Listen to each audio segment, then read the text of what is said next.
Te wihi, ara mai Rotorua Boys High, Toru, St. John's College, kore. We're only 2 minutes into the game whānau.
Rotorua Boys High, kia koutou Rotorua, St. John's College.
St John's College, te kaumātoru, tēnā rā koutou e te whānau, hoki anō, as we had enjoyed the interesting match.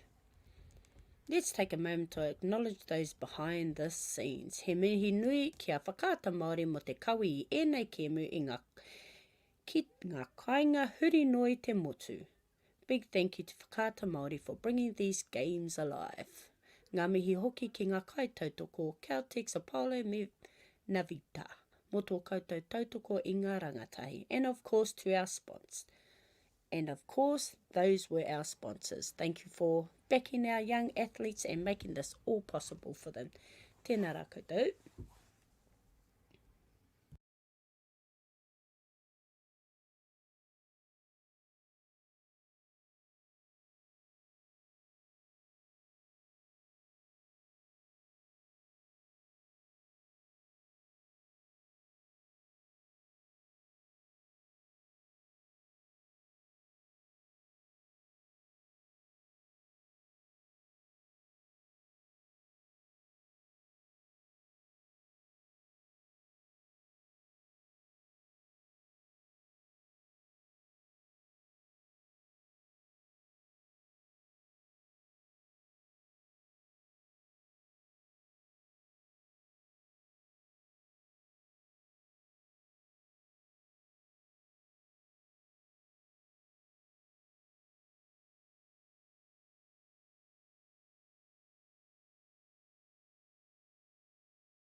Efforts, energy, prize right to the end e te whānau. He muhi nui ki ngā kaitākaro mo tō koutou kaha me tō koutou whakapau kaha e tēnei kēmu kā rāwe. Amazing work. Kia koutou hoki e mātakitaki ana. Whoo! Ara ka ki te koutou i ngā tīma e hikoi ana, e whakamahana ana i a rātou anō. You see these teams warming up e te whānau, getting ready for their games.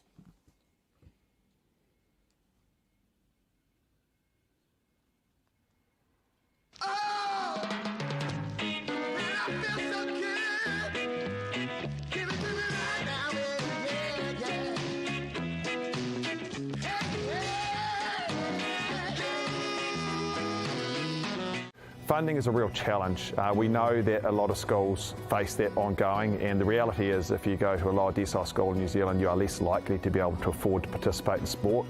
Obviously, having come through it myself with kids and being one of those kids myself who played sport, I know how much it defined who I was. And now being able to go, I can't fix it all, but we can help and try and give to those people who are going through really tough times.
Working for NZSS collective, so yeah, like private. I normally do like all the camera work and stuff, but I do this for today. You just call one of those female things, Yeah. Like, sometimes I'd rather an iPad or something, Yeah. Nah, they're all good.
Funding is a real challenge. We know that a lot of schools face that ongoing, and the reality is if you go to a lower decile school in New Zealand, you are less likely to be able to afford to participate in sport.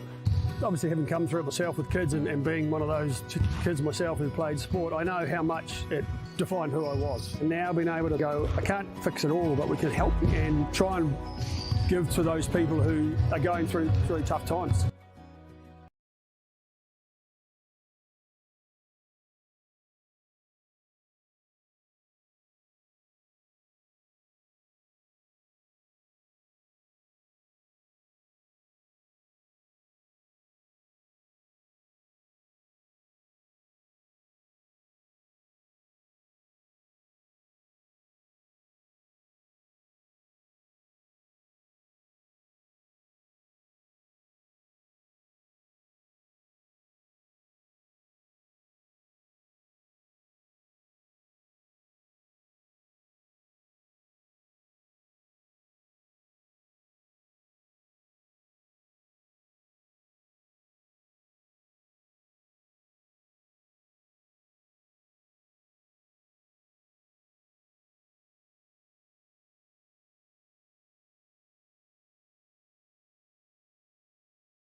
Tēnei tukinga, and what a composed game it's been from start to finish.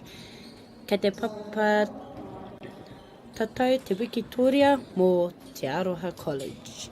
He tīma e whakahaere pai I te kēmu, stayed patient and they executed their game plan really well today. Heu anō, me mihi hoki ki a Raglan area school. Kaere rata I whakatā, they kept working, stayed composed and showed determination right to the end. He manawa nui toa tērā. Hoki anō e te whānau he mihi nui ki ngā kaitākaro katoa. Great effort from both sides, leaving all out there on that court. He mihi whakahirahira ki ngā kai whakawao tērā. Thank you to our referees for keeping the game flowing, making those tough calls and ensuring the game was played in the right spirit. Ka nui te mihi ki a koutou hoki.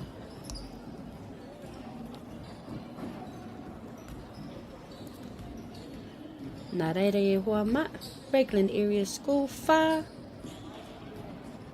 Te Aroha College, te kau.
Alright, whānau, up next we've got another exciting matchup. We have, whānau,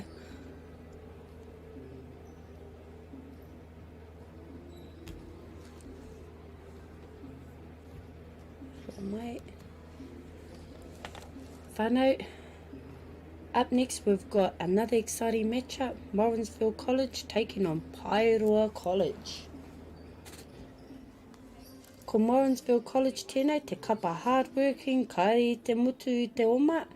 This is a team that brings effort all game long, always hustling, chasing every loose ball and never backing down. They've shown real grit throughout the whole tournament. On the other side we have Paeroa College, he kapa pakari, ka tūkaha, kaere hoki whakamuri, a strong physical team who plays with pride and intensity. They're not just afraid of the tough moments, and they stand their ground, this team. This one is shaping up to be a real good battle. Grits versus grits. Effort versus effort. It's whānau.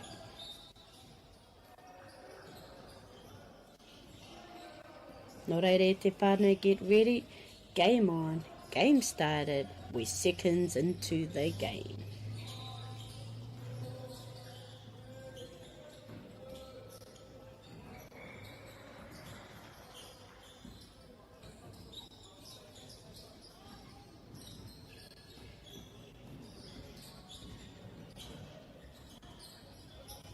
Oh, beautiful. Nice pace.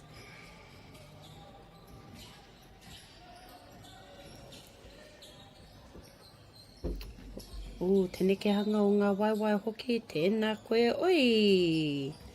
Tēnā rā koe, tama!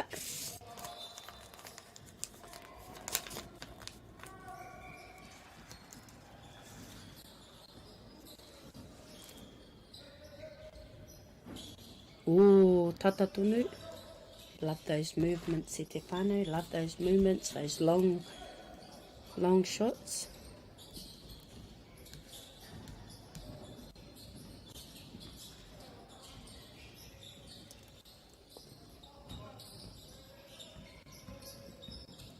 Here we go, number 17, getting it up there.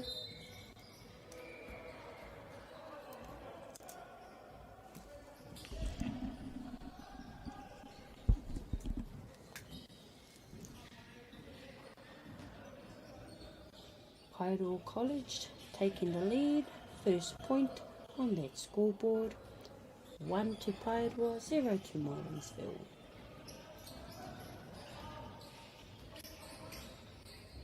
Ooh, ki te koutou tērā, beautiful, beautiful, number 5.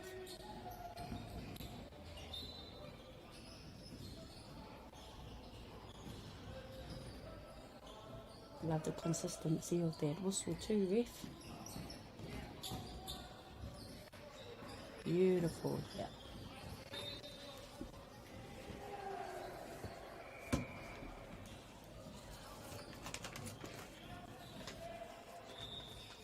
So at the moment at Te Whānau, Paeroa College, Morrinsville College sitting at 1-1.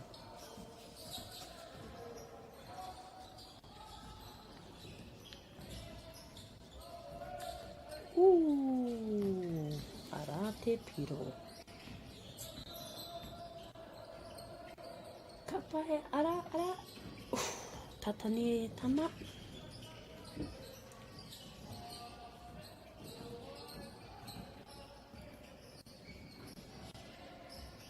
Oh, beautiful.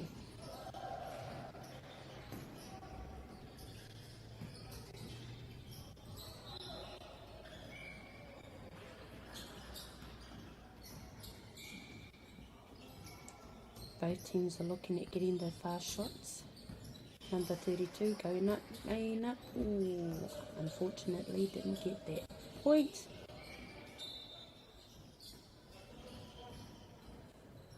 They're doing a change rotation at the moment.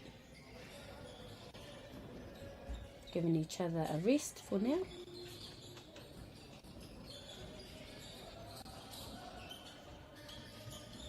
And there we go. Points are now going on that scoreboard. Beautiful.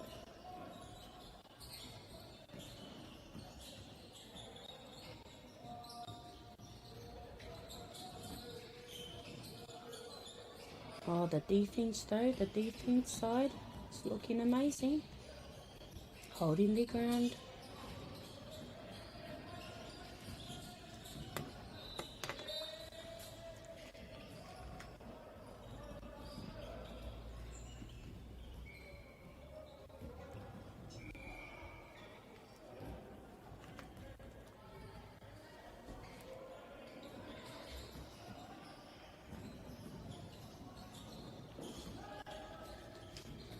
Engari ai whānau. Ka te haere tonu te kēmu nei, and it's been played at a real nice pace so far. Ka te papatatau I nei, Paeroa College 4, Morrinsville 1. The team Paku Pai, Ngā Paeroa just edging ahead early.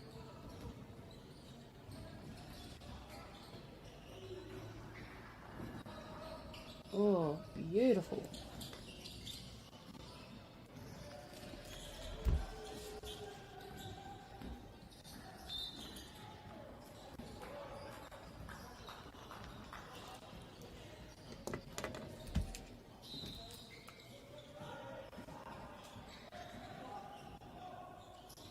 Ka pai Paeroa College.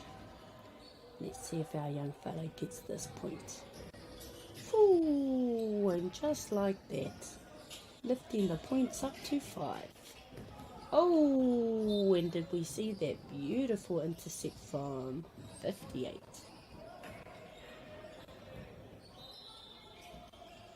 Both teams looking composed though, not rushing, just taking good shots and moving the ball very well.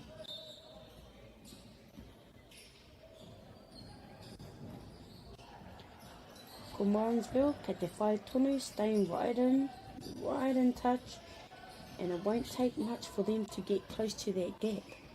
Anything can happen I te whānau, anything can happen. Tino pai te rere o tēnei kēmu, good tempo, good control, and both teams matching each other's efforts.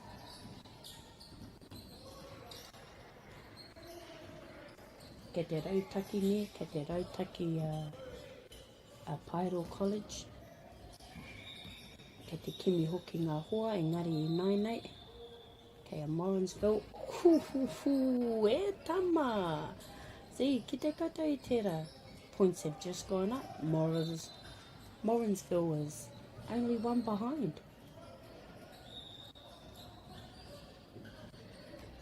Me mohi o hoki te whānau, we're 8 minutes into the game.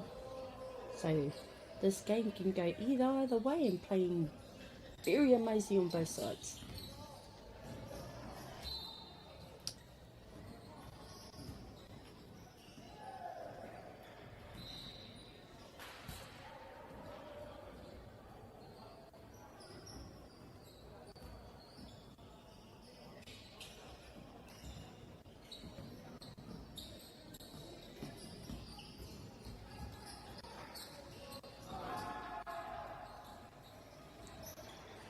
All games getting a bit heated I te whānau, just seeing the pace has changed. We're playing a bit more faster, we're playing with a little bit more aggression.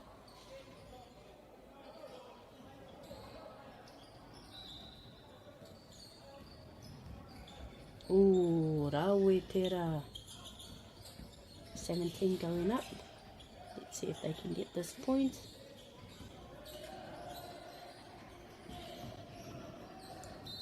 No, we want to have a little bit of a kia ora te whānau. Fell into the table where the points are. Just wanted a little close up to see what the points were near te whānau.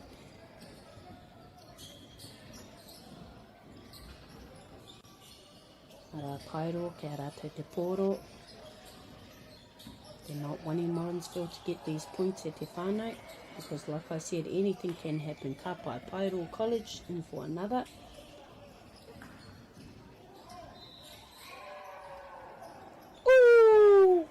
Ara, Morrinsville, where are you coming from? Rawe, Here we go, whānau. This is actually an intense game. Few seconds left to the game. We have Pyro College 8, Morrinsville College 7.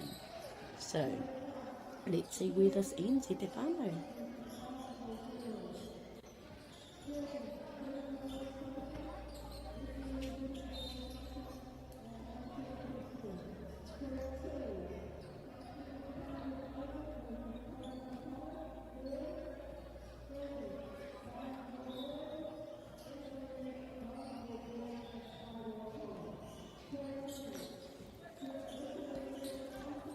Oh, he kona e te whānau, only seconds to the game. Ana. Tauke e te whānau, tauke. Ka rawe hoki.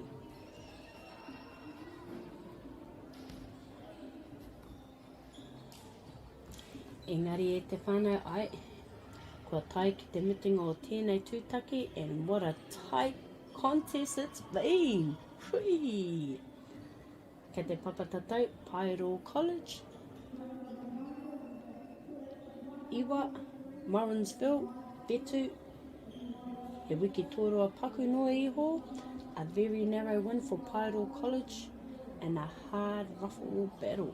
Nā reira, he tino kaha ngā kapa e rua I tēnei rā, both teams showed real grits, efforts and determination right through the whole final whistle. Kāri I māma tēnei kimu. Ngā mihi nui ki a koutou Pyro College, mo te wiki tōrua well deserved, staying composed and finishing strong when it mattered the most. He mihi hoki nui ki a Morrinsville College, you pushed them all the way. Ka pai tātou kei te whakarite tātou mō te kēmua no.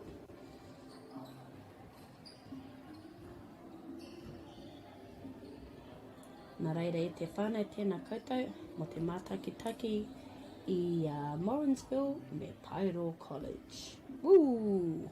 Anō, Pyro College Iwa, Morrinsville Whetu. What a game. Stay tuned e te whānau.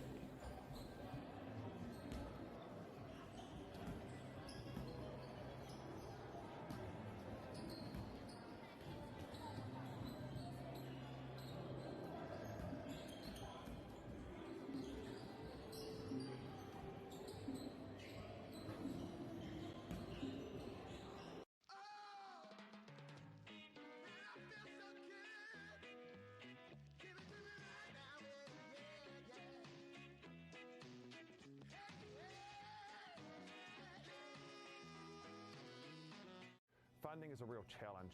We know that a lot of schools face that ongoing, and the reality is if you go to a lower decile school in New Zealand, you are less likely to be able to afford to participate in sport. Obviously, having come through it myself with kids and being one of those kids myself who played sport, I know how much it defined who I was. And now being able to go, I can't fix it all, but we can help and try and give to those people who are going through really tough times. The forest should never have been taken off this steep hill country that's eroding, and it makes absolute sense to afforest those hills. What we're doing here is using the exotics to help that process get established. We're looking at a managed transition process where those pines are progressively thinned as the native understory establishes. We're trying to do several things here. Soak up carbon, establish native forest, and we're trying to improve biodiversity. You're achieving an awful lot with one program of activity. Te hui ngā te tini, me te mana, kaupapa ahu. Whakapiripiri mai, whakatatatata mai rā. ASB Polyfest 2026, ki Māori Plus, me whakaata Māori. What makes Bailey's altogether better? It's the energy we bring to every home, every commercial property, every investment, every development, and every farm.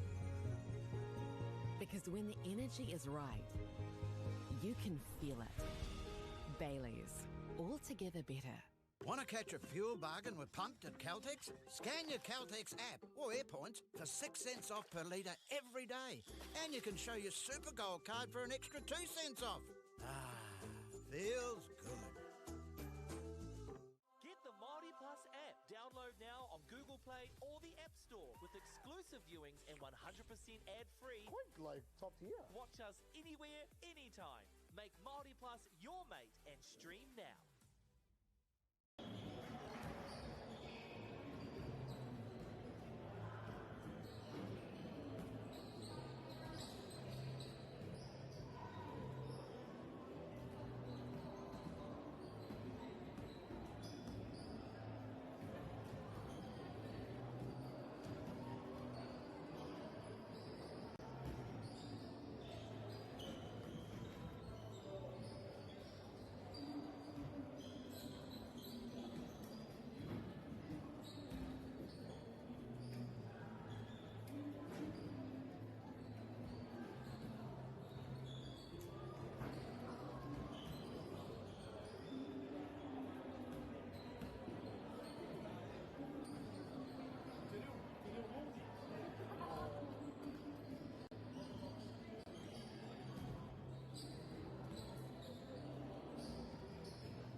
Nā tamari e te whānau, nau mai hoki mai ki te kēmu whakamutunga mo tēnei wāhanga o te rā. Welcome in everyone This is our final game before the teams head into a well-earned break. Kei te tū mai tēnei wā, St. Peter Cambridge opens taking on Tauranga Girls College. He tukinga tino pai tēnei hei whakakapi I te rārangi kēmu. Mō tēnei wāhanga noihoa.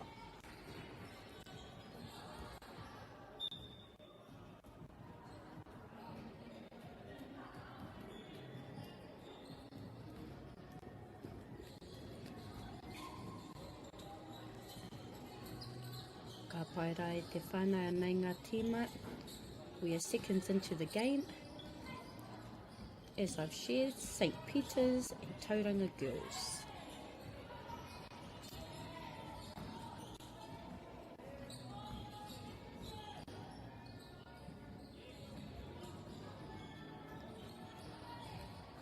This is a pretty fast pace.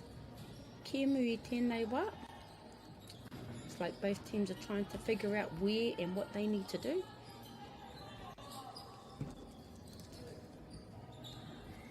Ooh!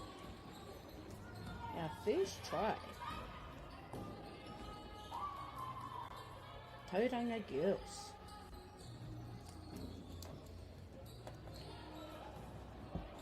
Our Tauranga, ooh, St. Peter's as well, so we are tied.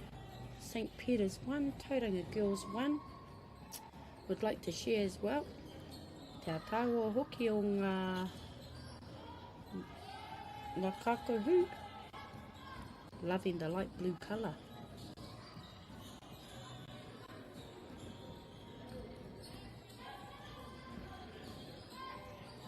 Ka pai Tauranga Girls looking for their players.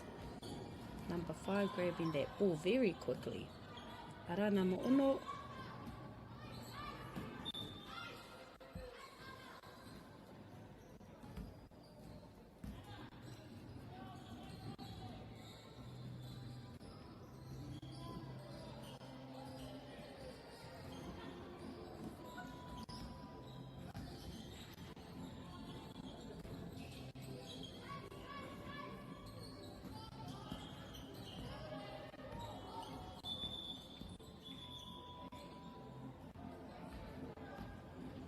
Kia kahara, St. Peter's leading by 1, Tauranga Girls, tahi.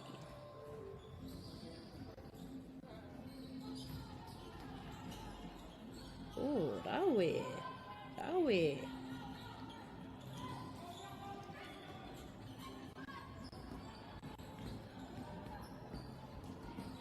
Awe eka. Nāku te he te whānau ngā piro.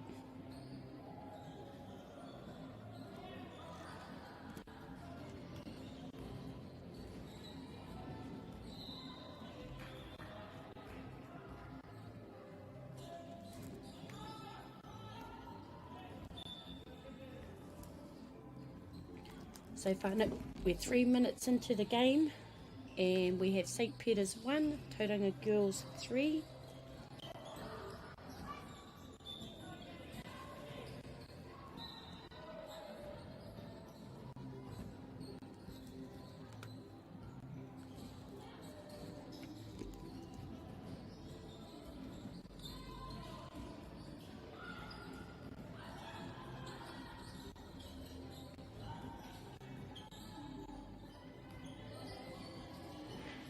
Ka pai kei St. Peter's te pauro I nainei.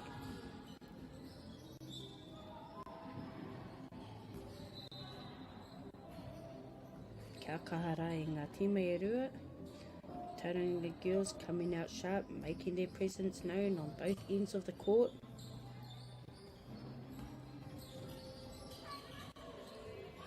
St. Peter's though, don't count them out just yet.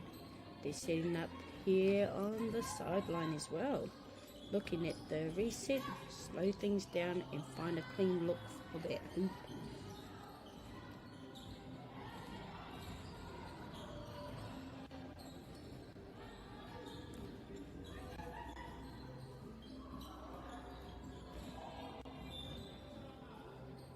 Oh, we got a little bit hesitant in that pass.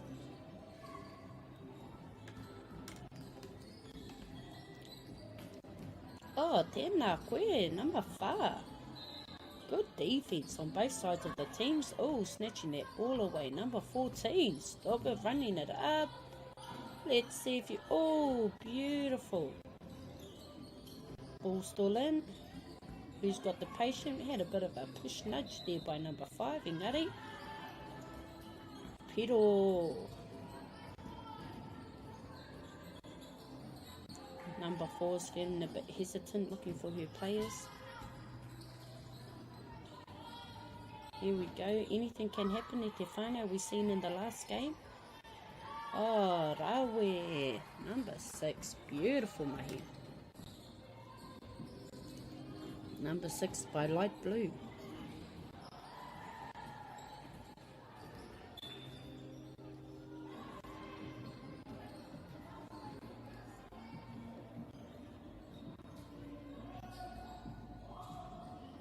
Ka pai e Te Whānau, we're in mid-time I 9, eh? Nā reira. This is where the momentum can shift. One clean bucket, one turnover, and suddenly we've got the whole new game. So, kia tupata ora e Te Whānau.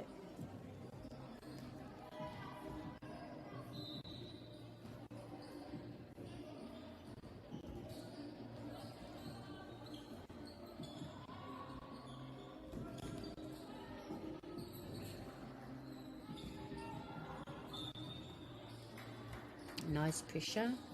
Karetera e tino hihi ana. Not really wanting that core, engari beautiful pressure.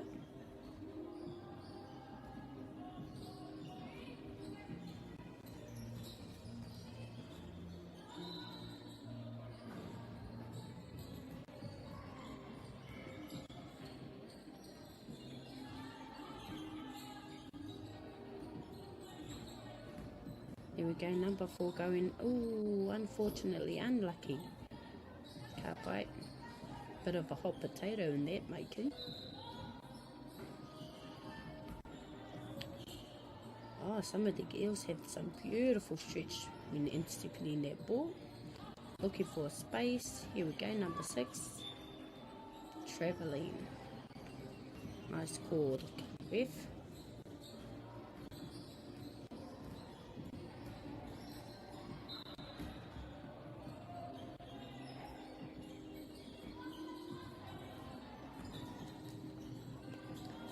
Oh, mena ka tiro tata ki te timer. We don't have much time on that. Much time left. But what a beautiful solid. Oh, kare anō e hine engari kei te pai. Oh, there she goes. And Piro, Rawe. Number 6.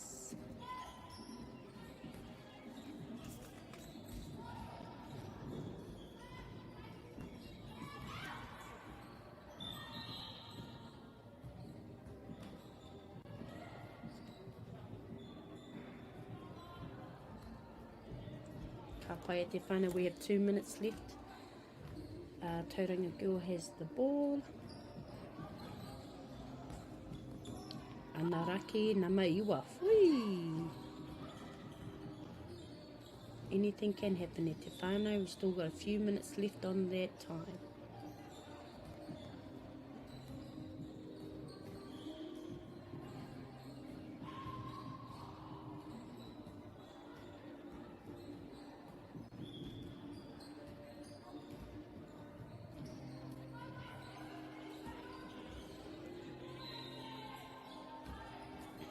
Oh, pressure was on.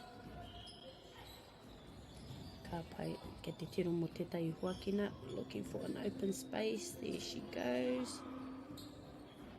Oh, no wasting time to try and get scores. Oh, tata tonu kōtero, really loving those. Love the fact that they give it their best, they give it a try.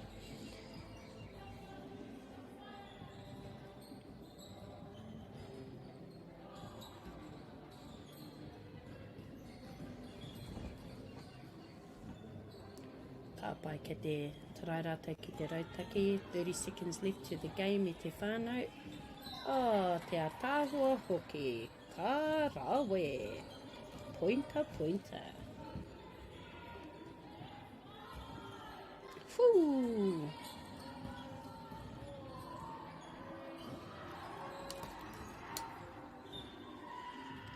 Ka pai e te whānau, what a sort of battle here on the court. St. John's Peter and Tauranga girls bringing intensity, effort and heart right through the final whistle. Ka mai te wehi. Kia koutou katoa ngā tīma. Win or lose, both teams show true sportsmanship, resilience, and that's what fast-paced energy we love to see. He mihi nui kia koutou ngā kai tākaro. Thank you all the players for putting in all your court, putting it all out on their court. Ka pai whānau, we know that we're going in for a break time. Kia taia ngā tīma ki te whakapakari, ki te kai, kia whakatā mo te wā paku, and we will be back. Ngā mihi hoki ki ngā kai wawau to our referees. Go enjoy a small little break. Mihi nui ki a whakata Māori for bringing in this kaupapa to life through live streaming, allowing whānau near and far to stay connected.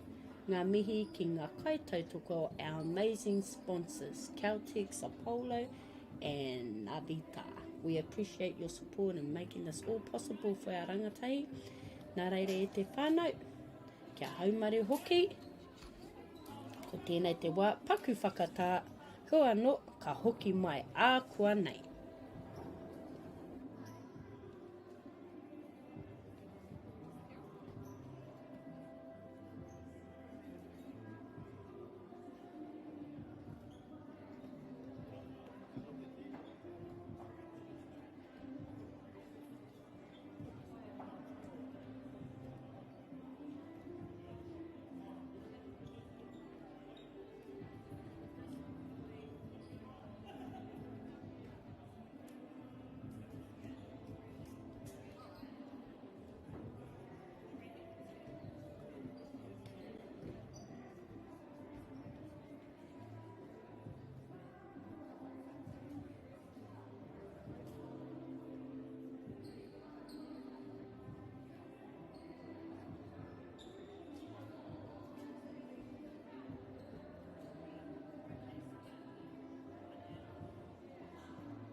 Funding is a real challenge.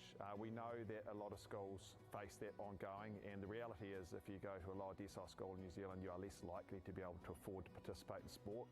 Obviously, having come through it myself with kids and being one of those kids myself who played sport, I know how much it defined who I was. And now being able to go, I can't fix it all, but we can help and try and give to those people who are going through tough times.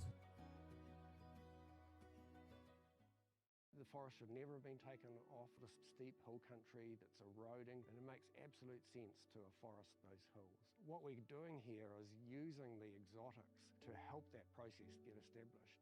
We're looking at a managed transition process where those pines are progressively thinned as the native understory establishes.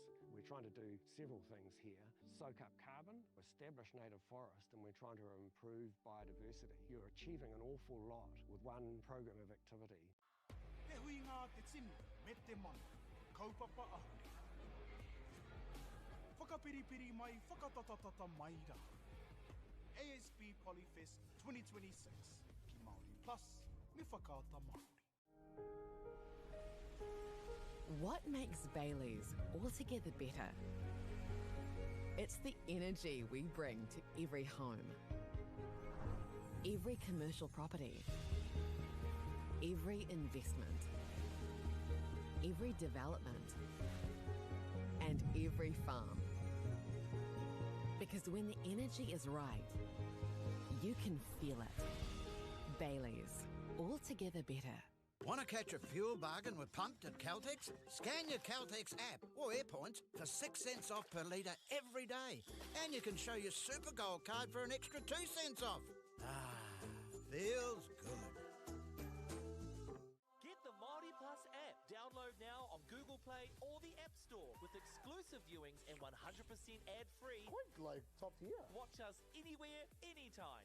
Make MāORI Plus your mate and stream now.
Funding is a real challenge. We know that a lot of schools face that ongoing, and the reality is if you go to a lower decile school in New Zealand, you are less likely to be able to afford to participate in sport. Obviously, having come through it myself with kids and being one of those kids myself who played sport, I know how much it defined who I was. And now being able to go, I can't fix it all, but we can help and try and give to those people who are going through tough times.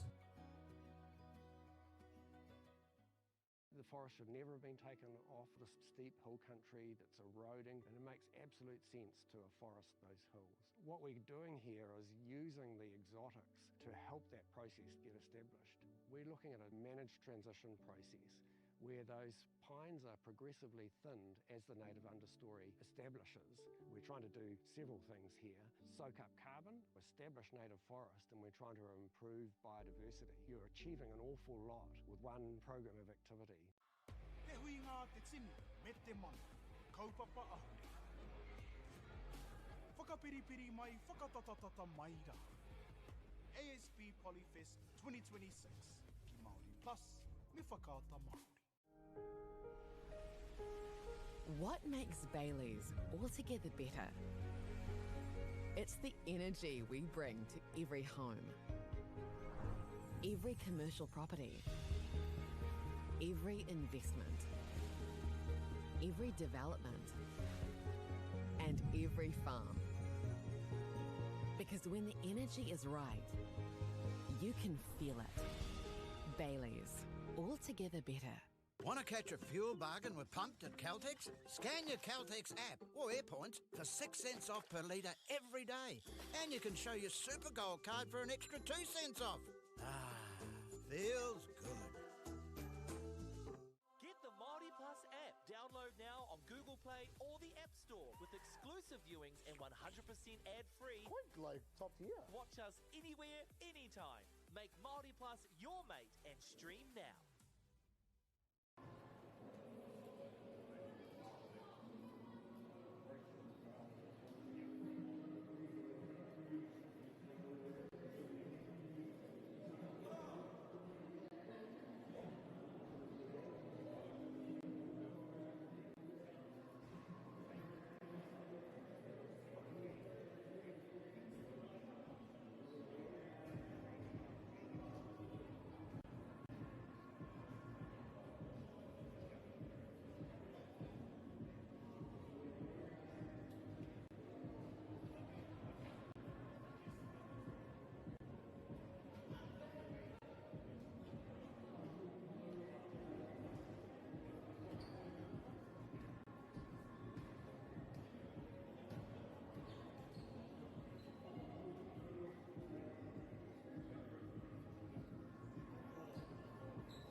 Kua hoki anō tātou e te whānau. After a well-deserved break, we're back and we're ready for more action on the courts. E mihi nui ki a whakaata Māori mo te kawe e ora mai I ēnei kēmu. Tēnā koutou. Big thank you also to our beautiful sponsors, Apollo, Navita and Caltex. You make this day possible. And of course, ngā mihi ki ngā referees. Our referees for keeping the game fair and fun.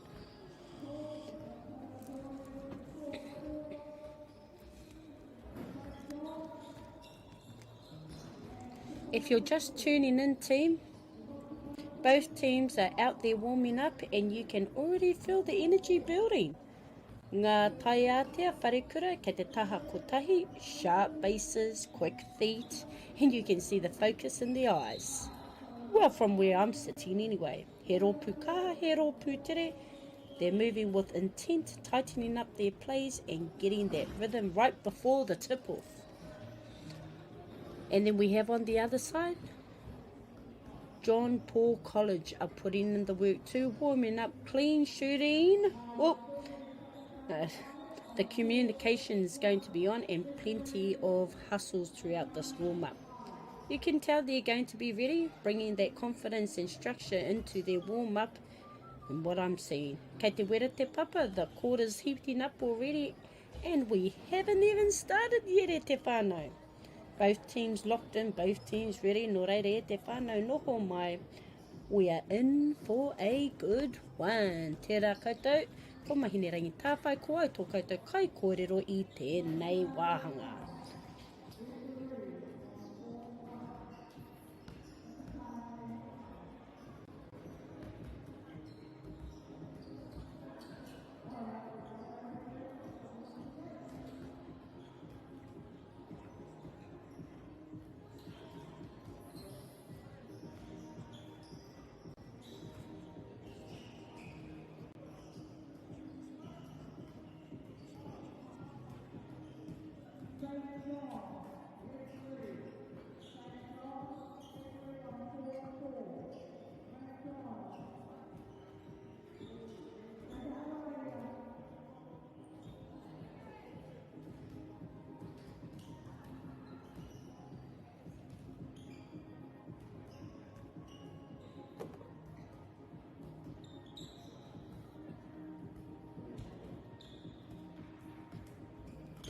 Anei rā te whānau, both teams are on that court, locked in and ready to go.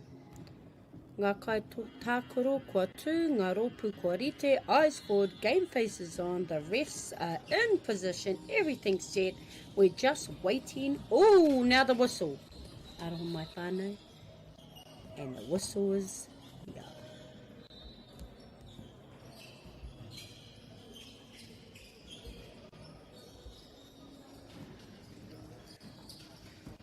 Ka pai rā tātou, tuake nei.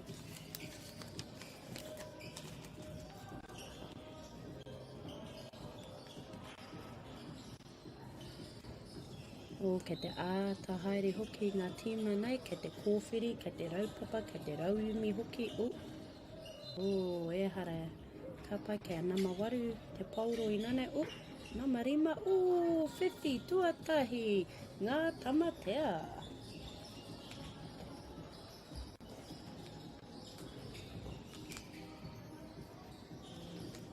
Ka pai te whānau, if you just tuned in, we are watching Ngā Tamatea and John Paul's College. At the moment, Ngā Tamatea... Oh, sorry, I didn't want to say anything in case the piro had gone in. Ngā Tamatea are leading by 2, John Paul College 0. I tēnei wā, it's still early days though e te whānau. Oh, ara, Ngā Tamatea anō. Ka pai, John Paul College has the ball. Ooh, tata.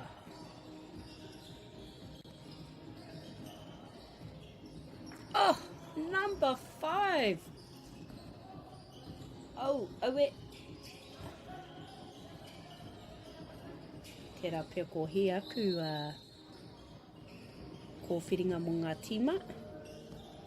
Maybe I was incorrect whānau of the teams and the team colours.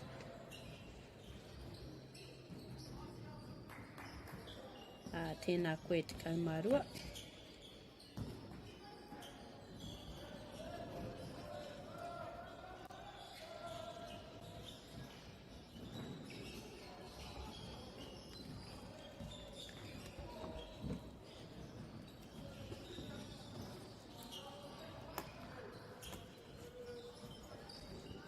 Ooh, John Paul. No, mai haere mai, where were you? Ara engari ki mai a ngā tamatea hoki. E ko. What a beautiful game. Using the full court. They're all composed. Playing rough where needs to. Oh, rawe. Number 11, can we? Oh, beautiful. Ka pai, he found that little gap and up and in. Oh, te kaumārua, do we have it? Oh, ara, ara. Tēnā koe, John Paul College. Ooh, engari I te hihia. I te hihia ngā tamate whiwhi piro hoki. Anei, kei ia te wā. Oh, hoki anō ngā kairiwhiri wahine. Beautiful to see our wahine up on there. Oh, and ara. Piro. Piro. Oh. John Paul lost the ball. Ara, kea John Paul I nei te poro. Fū, ki te koutou I tērā. Whoosh! Kia John Paul. He o aro mai. Tērā tama kei te tarai te whiwhi piro anō. He's going to try and get another score for his team. Unfortunately, number 13. He was the beauty that scored that big point to lift his team up. What a beauty. And here we go again. Number 13. Beautiful mahi. Oh.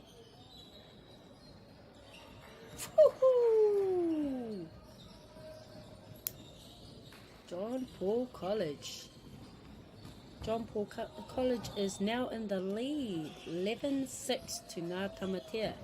Kia kahara koutou, there's still time left on that timer.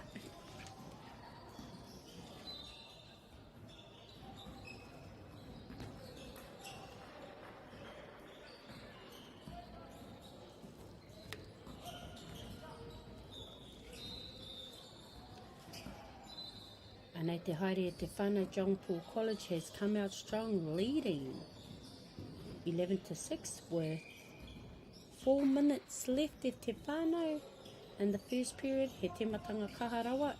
You can see the pressure on both ends, finding the shoot and controlling that pace early.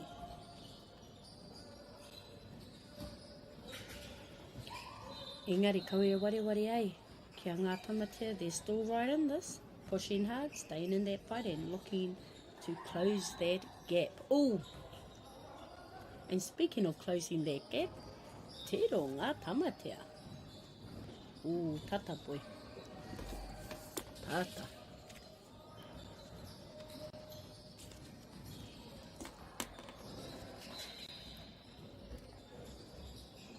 Oh, man, e nei tama. Te atawa hoki o ngā peke. Oh.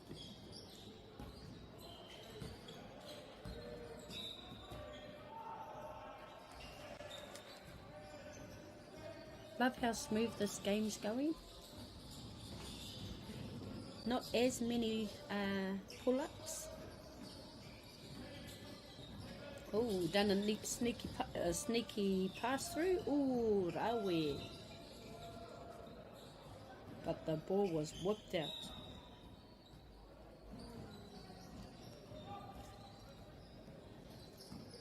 Ka pai kia ngā tamatea, te poro I nainei. Nā MΑΟRI went in for the shoot. By what I'm observing, whānau, here on the court, is our tauira, our teams are trying to get into those big shooting points to lift it up.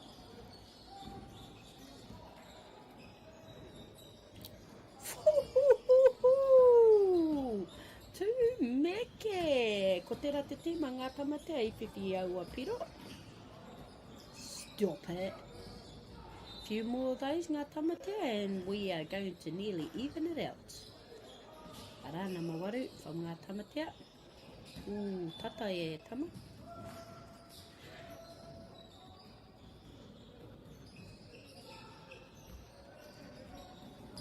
Ka pai, we have a John Paul player who is going to receive that ball.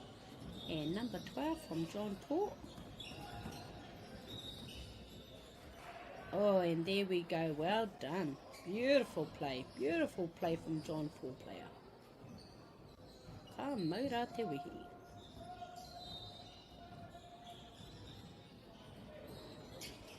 Engari, ngā tamatea is still in the game. 2 minutes left e te whānau.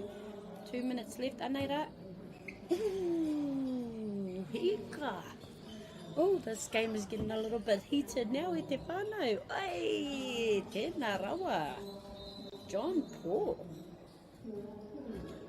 Oh, beautiful stretch on number 11. Unfortunately, John Paul player kua tahaitea te poro. Kei te ara. Kia kahara I ngā tīma. If we go for those big shots, we may be able to catch up. Oh, te atawa hoki, you see that backhand pass? Hui! Ka rau e ngā tamatea.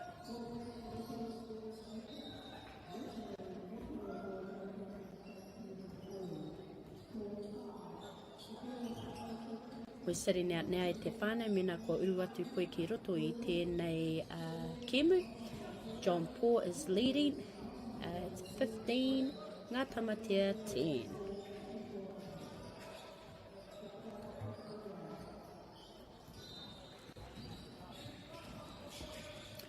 Tahi miniti e toi ana, kia kahara, ngā tamatea, we can get this back. Number 13 going up. Oh, tama! Boom! Hui! Ngā tamatea. Kia kahara e ngā tama, kia koutou he kona. Ara. Oh, pai te poro pass it. Let's go for another one. Let's go 13. See what we got ngā tamatea. Oh, tai ātea, aroha mai e te whānau. Aku whātu hika mā me mōhiti tea au. Ngā tai ātea, aroha mai mo te tuku I ngā I tō koutou kura he. Anei rā te whānau, ka whakakape ake mo tēnei wā, he timatanga kaha na John Paul College. Holding that lead by 1 point, 15, ngā tamatea 14. Still grinding, still fighting, kare rātai, tuku noa. Kua kite te kaha te tere me te ngaka o ngā kapa e rua, both teams were bringing intensity and pride to the court, and the crowd was pretty cool as well. Noho mai tonu e te whānau, anō hoki, ngā tai ātea aroha mai. Nāku te he, I kia ngā tamatea, engari ngā tai ātea, 14, John Paul College 15. Noho tonu mai e te whānau, plenty more actions to come.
Kia ora rā e te whānau.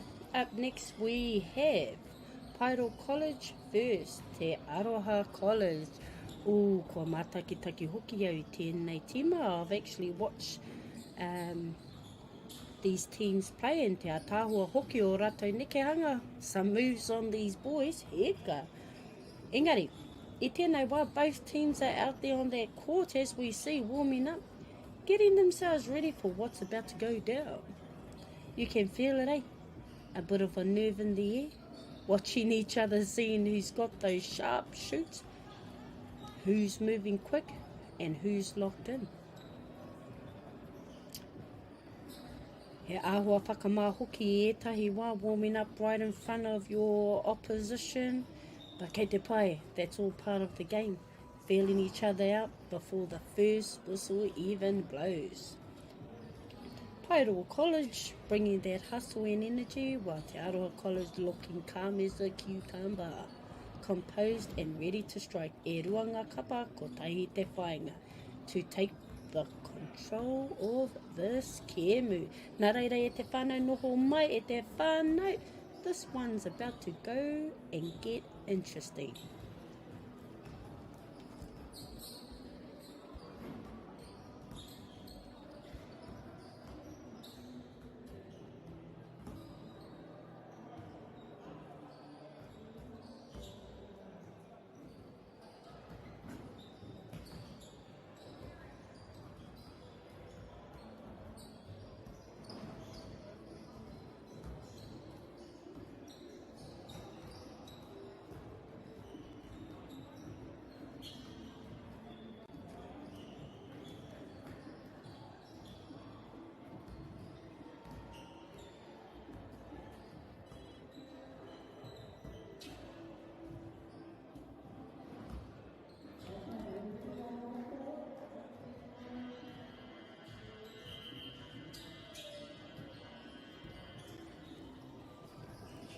Nei rā te whānau, everything is set and ready to go on this court. Kua tīmata. Ngā kai tākoro kua tū, focus and locked in. Ngā kai ako kei te tā, eyes sharp, ready to guide their team. The referees, they have started and their whistle has been blown. The score table also is set, and already on that scoreboard we have 2 points to Te Aroha College. Whew!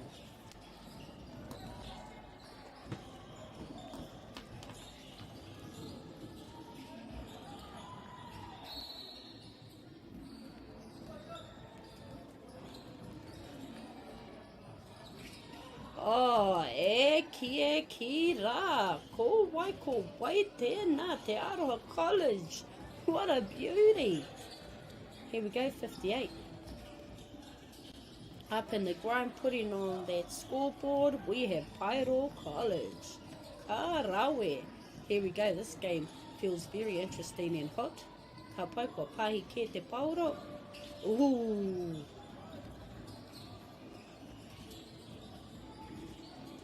Ahua calm tēnei kemu. It's calm, but it's in a beautiful pace. That beautiful reach, number 14. Oh, kare anō e tama kei te pai. Oh, we lost the ball, engari. Hei aha. Oh, kau, kua hoki atu ki taua tīma. And just like that, seeing the straight, and let's alley-oop it. Beautiful, beautiful point.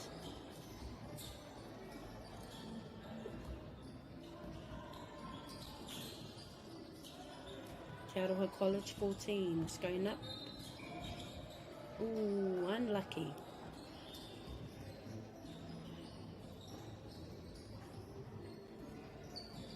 Ka pai te whānau, if you've just come in, Pairo College and Te Aroha College are playing on this court at this moment. Pairo College sitting at 3, Te Aroha College sitting at 4.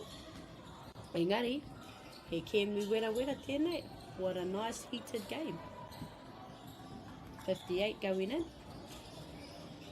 And just like that, ka rawe, Pairo College. Now we're sitting at even e te whānau.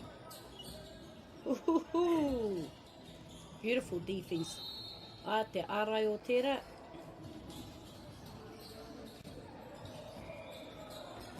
Oh, awesome. Did you see that? Oh, I definitely seen that. Ka pai Pairo College has the poro. Ooh, āhua tuki te poro. Mai ia te Aroha College. Oh, kao, aroha mai e tama, but there would have been some beautiful, beautiful piro. Would have been. Beautiful movements on both sides of these teams e te whānau.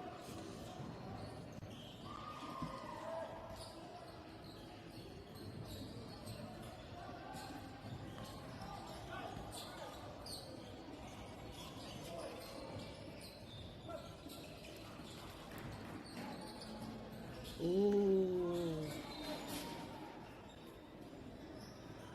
Hei me mohe o hoki tātou ne, Pairo College known for their hustle, kare rātou e mutu, te oma always bringing that high energy.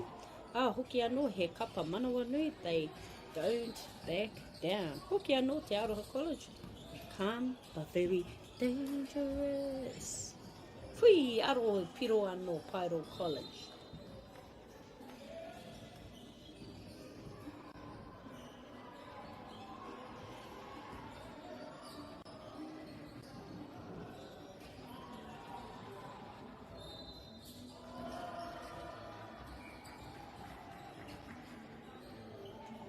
Ke te awa, ke te koro atu te kaiwawao, referees talking, making his call. Both teams are going at it, full intensity on both ends of the courts, no holding back, just straight hustle and heart. Nā reira, ara Pairo College, what a beauty. Let's see what 32 has. Woo! Kei runga mā koutou Pairo College. Tū meke.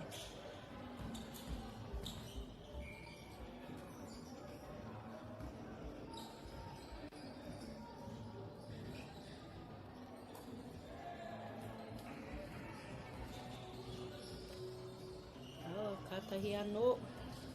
Pairo College, kia koutou te kau, te Aroha College, ono.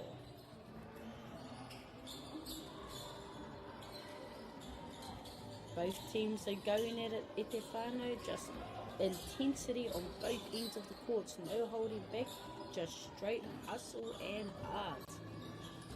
I'm loving those long big shots. 32. Ki te ai a koe 32. On Pairo, I've been seeing you lots working that court. Ka pai e tama.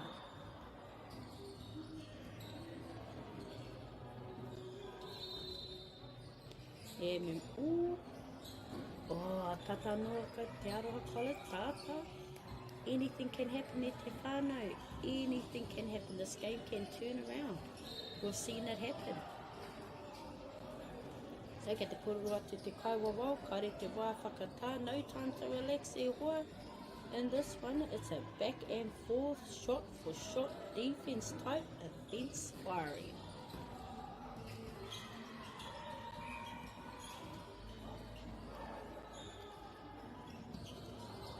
Ka pai rā. Kei a te Aroha College te Paurui Nainei. Ki te koe tērā nukanga. Ka pai. Mama waru, kei a koe e tama from te Aroha, doing those little slip-throughs.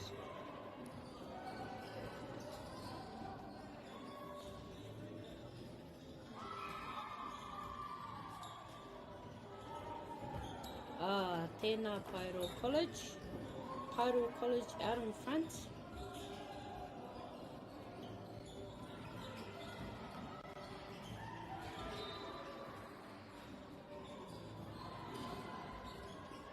Pairo College out front, 12. Te Aroha College, 8. And we only have just under 3 minutes to go at te whānau. So anything can happen right now. Strategy should be happening. A plan should be happening. Oh, here we go, Te whānau. Those are the points I love watching. Ooh, tata noe tama. Oh, love it. Go up for the rebound. Oh, the referee has made his call.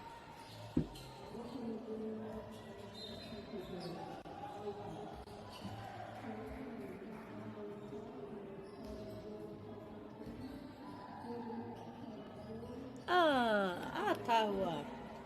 Here we go, here we go. This is where it happens at Te whānau. We have roughly just under 1 minute and a half. He kēmu tere, he kēmu kaha, fast pace, strong bodies, and no easy points out there. The crowd is actually locked in, loving the vibe. Ooh, kia kaha rai tam. Oh, tēnā āri tahaitea. Let's see who has that ball. Tēnā koe tama, beautiful mahi. So we're having number Ona who's going to take a rest, and we have his friend that has walked onto the court. Now just under 1 minute e te whānau.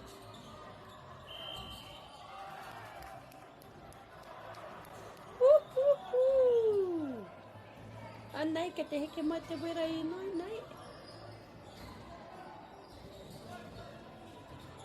Ooh, kia kahara.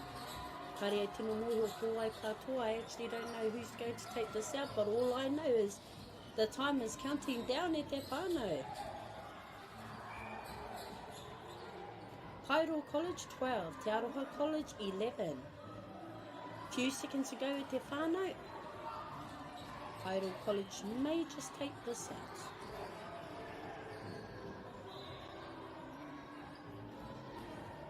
Hapai Pairo College going in. And ara e te whānau, kua pepe mai te pere. Pairo College holding that lead. Wow, not by much e te whānau. Pairo College holding that lead. 12. And Te Aroha College 11. Engari, kei te utonua Te Aroha. Still right there, they were still fighting. Kāre anō I mutu. He kēmu kaha, he kēmu tere, both teams showing heart, hustle and determination. You know what, in every play, noho mai tonu e te whānau, there's more games to come. So we're not done.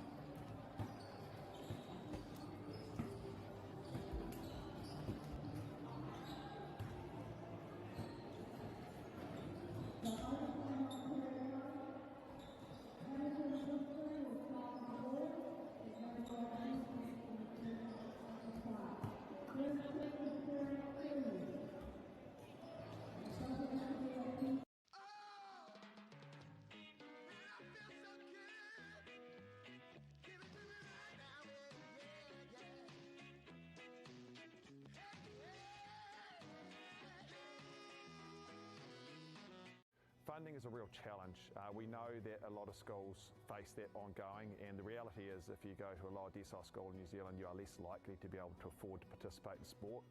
Obviously, having come through it myself with kids and being one of those kids myself who played sport, I know how much it defined who I was. And now being able to go, I can't fix it all, but we can help and try and give to those people who are going through tough times. The forest should never have been taken off this steep hill country that's eroding, and it makes absolute sense to afforest those hills. What we're doing here is using the exotics to help that process get established. We're looking at a managed transition process where those pines are progressively thinned as the native understory establishes. We're trying to do several things here. Soak up carbon, establish native forest, and we're trying to improve biodiversity. You're achieving an awful lot with one program of activity. Te hui ngā te tini, me te mana, kaupapa ahuri. Whakapiripiri mai, whakatatatata mai rā. ASB Polyfest 2026, ki Māori Plus, me whakaata Māori. What makes Bailey's altogether better? It's the energy we bring to every home, every commercial property, every investment, every development, and every farm. Because when the energy is right, you can feel it. Bailey's, altogether better. Want to catch a fuel bargain with Pumped at Caltex? Scan your Caltex app or AirPoints for 6 cents off per litre every day. And you can show your Super Gold card for an extra 2 cents off. Ah, feels good. Get the MāORI Plus app. Download now on Google Play or the App Store with exclusive viewings and 100% ad-free. Quite like top tier. Watch us anywhere, anytime. Make MāORI Plus your mate and stream now.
Oh, nau mai hoki mai te whānau. Up next we have Te Aroha College Premier versus John Paul College. I tēnei wā, both teams are out on that court, warming up, getting loose, finding their rhythm, and yes, some may say they're sussing each other out, eh? Engari, kia mōhio o tātou, it's not the warm-up that decides it. Ko ngā mahi I runga I te papatākoro, ka whai kiko. It's those players on that court that truly counts, e te whānau. Te Aroha College Premier looking sharp and composed, while John Paul College are bringing that intensity and they have a little confidence about them. E rua ngā kapa, kua rite mo te pakanga e hoa mā. Hoki anō, me mihi atu, he mihi nui ki ngā kaitautoko katoa, ngā kaiako, ngā kaiwhakawā. Thank you all to everyone who's behind the scene making this happen.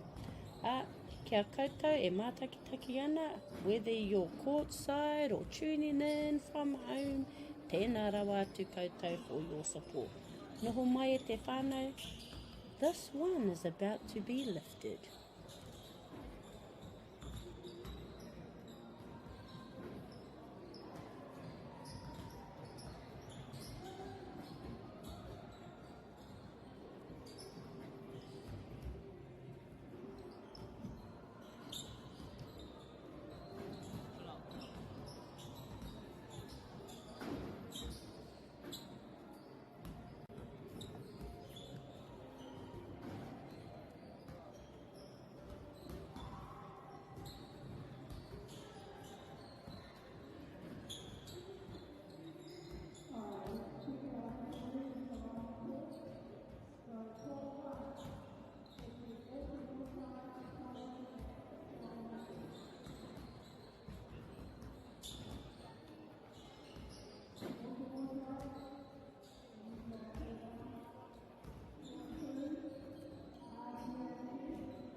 Anei rā te whānau, kua mutu ngā whakamahana, kua rite katoa, both teams locked in, eyes forward, ready to go. Ngā kaiako kei te tā, ngā kai whakawā, kua tū, everything in place. Nā ina nei, kei te tatari tātou ki te tangi o te buzzer, me te whio o te whistle. Now we're just waiting e te whānau. Noho mai te whānau, tip off is moments away. Arā, kua tangi te buzzer, kua wihara whio te whistle. Tēnā, kei a wai te poro rā, pera tuatahi ki te Aroha College tū, meke koutou. Starting off pretty strong there. Ka pai nei, John Paul College, kia rātou te poro, nama whā, did we? And pero to John Paul College. Rawe, te atāhua hoki. Kua whio mai te whistle a Gilsey. I love seeing these female referees on here. We don't have many female referees, se te whānau. So, kōtiro mā, wahine mā. If this is your jam, haere ki te ripiri. Kare taku ki te tera. Ara, John Paul College, kia rātou te pauro. Ara. Kore noa he kupu. Kei a koutou John Paul. Tō koutou piro I whiwhi. I nei te Aroha College, once a... ara. Rawe. I nei kei te Aroha College hoki he piro. So we're even e te whānau. Nā mawhā... I whakaro hea tama e whakai ki te tiki nei te pauro. Or he could get into a quick one just to go and snatch that ball away. Unfortunately, kua hoki atu ki John Paul College. And just like that, John Paul. Whoo!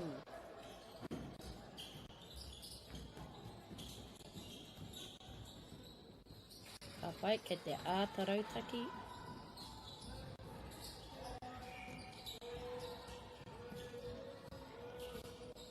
That defense, marvellous. Love it. Beautiful. The defense on Te Aroha College.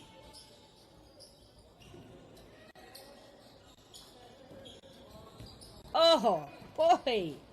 Love those attack moves. Ara. And piro kia Te Aroha College. Oh, did we see that? If we could replay that, that was a beauty. It was a slap out of the hand. Engari, kua uruhuku mai a John Paul College. They're coming in. They're coming in e te whānau.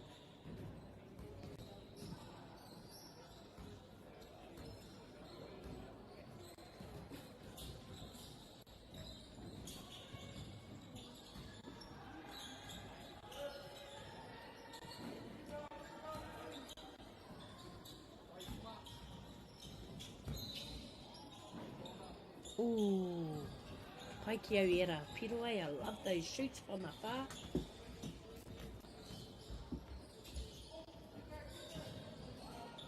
Oh, this is pretty intense in that little circle underneath the basketball hoop.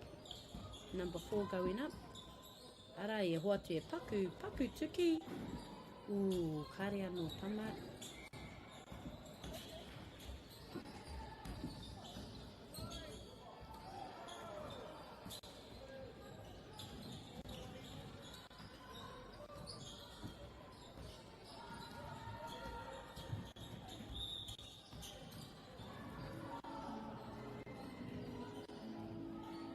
Ka pai te whānau, both teams still locked in on the court. Final looks, final focus. He ātanoho, he ātawhakaro, but you can feel that intensity building e te whānau right here on this court. Ara, John Paul make their move. Ngā kai ako kei te taha, ngā kai whakatwa kua rite I nei tonu ki te tatari tonu. Ohoo! It's point for point e te whānau.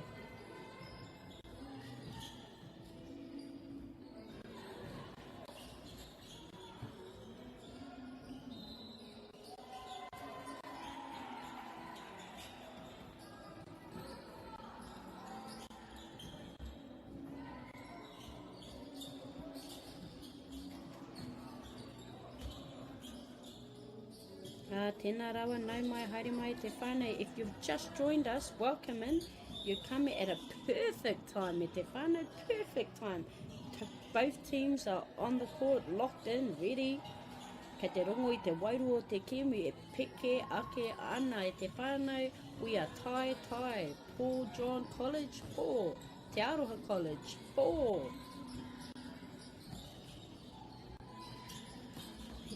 You've come into the right live e te whānau. You're in for some exciting basketball actions.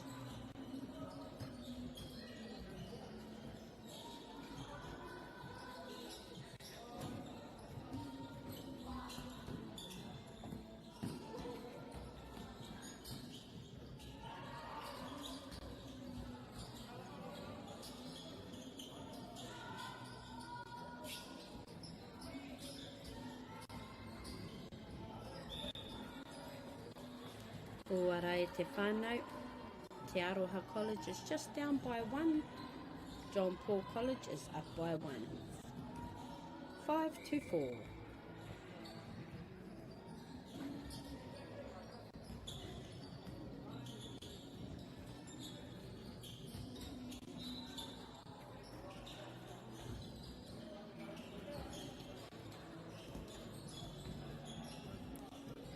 Ka pai kei a te kaumātoru te pauro mai John Paul College.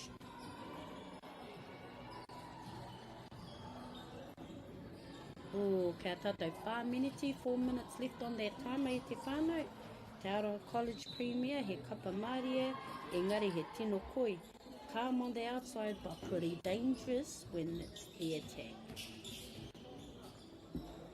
Ooh, Te Aroha College. Ooh, ka nuku ngā piro, tino te rerawa. Strong team structure.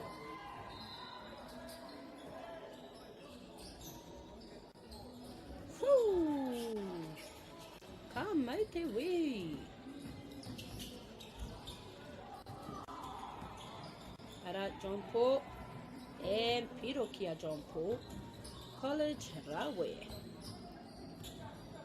What an intense game me te whānau, pretty much nearly off my turu. Ka pai kia John Paul te koro I naina e te whānau.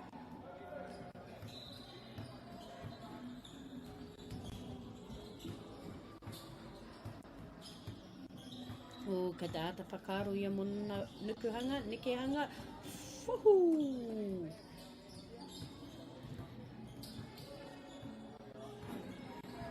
Me mohe o hoki ne te whānau he pai te whakawhitiwhiti kōrero, great communication on their court, always talking and supporting one another, which is amazing.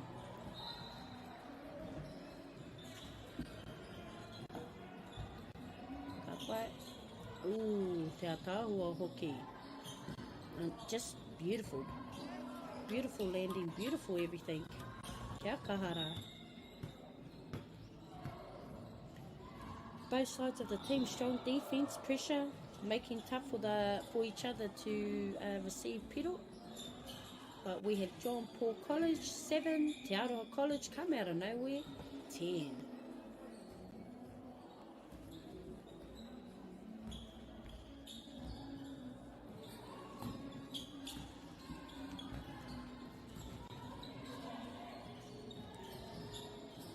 Oh ho ho ho, rawe hoki, fua kei runga rawa Te Aroha College. Ana, whakarongo ana ki ngā tangata e ngā kaita mātakitaki o rātou kupu, beautiful sideliners.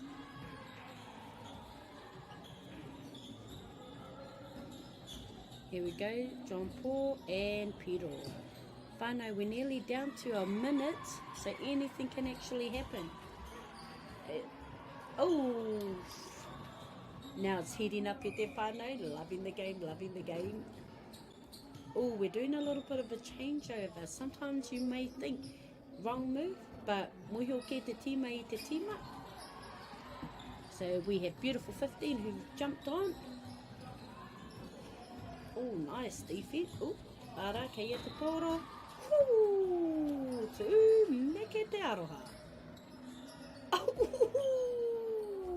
I puta mai te ra mai whea. Stop it. The point should change very soon e te whānau.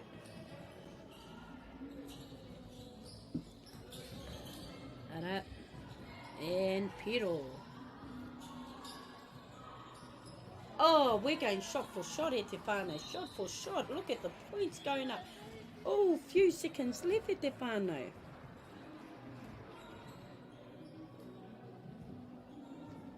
Oh, anei ngā piro e te whānau. Oh, anei rai te whānau ka whakakapi ake mo tēnei wā e kēmu tēnō piri. Engari ko tō tātou toa I tēnei rā ko Te Aroha College. Te Aroha College took it out in this game, 17-12. Engari kāre anō, kia mutu. Both teams going hard. Trading buckets and keeping the pressure right up.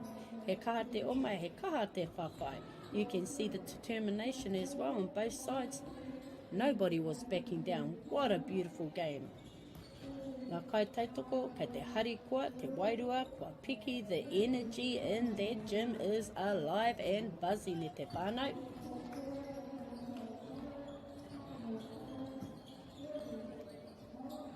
Nā reire te whānau, noho ora mai. Don't go anywhere, stay tuned because we will be back very soon.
Tēnā rā koutou, if you had hopped off and now you've joined back.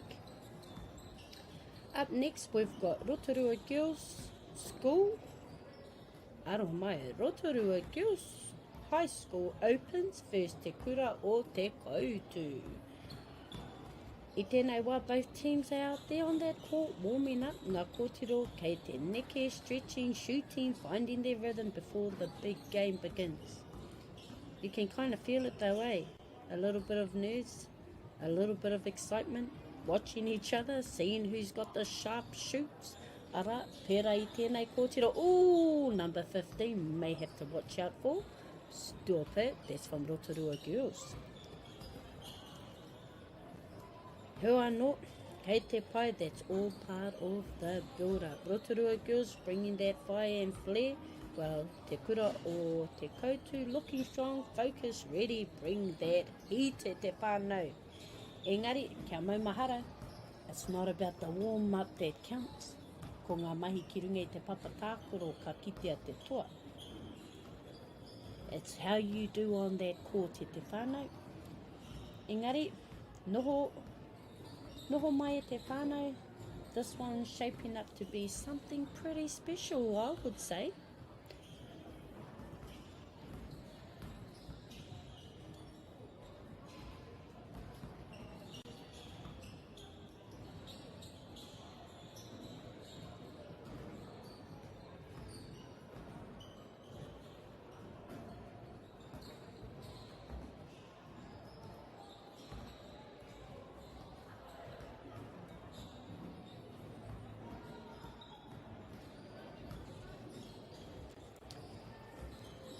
So whānau, watching our kōtiro warm up on the court.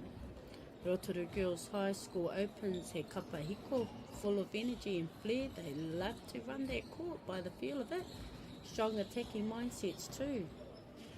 Te kura o te koutu, he kapa tēno pakari, strong, physical and tough, especially under that hoop. Actually, ko te kura o te koutu is a kura that is quite heard in the sports community.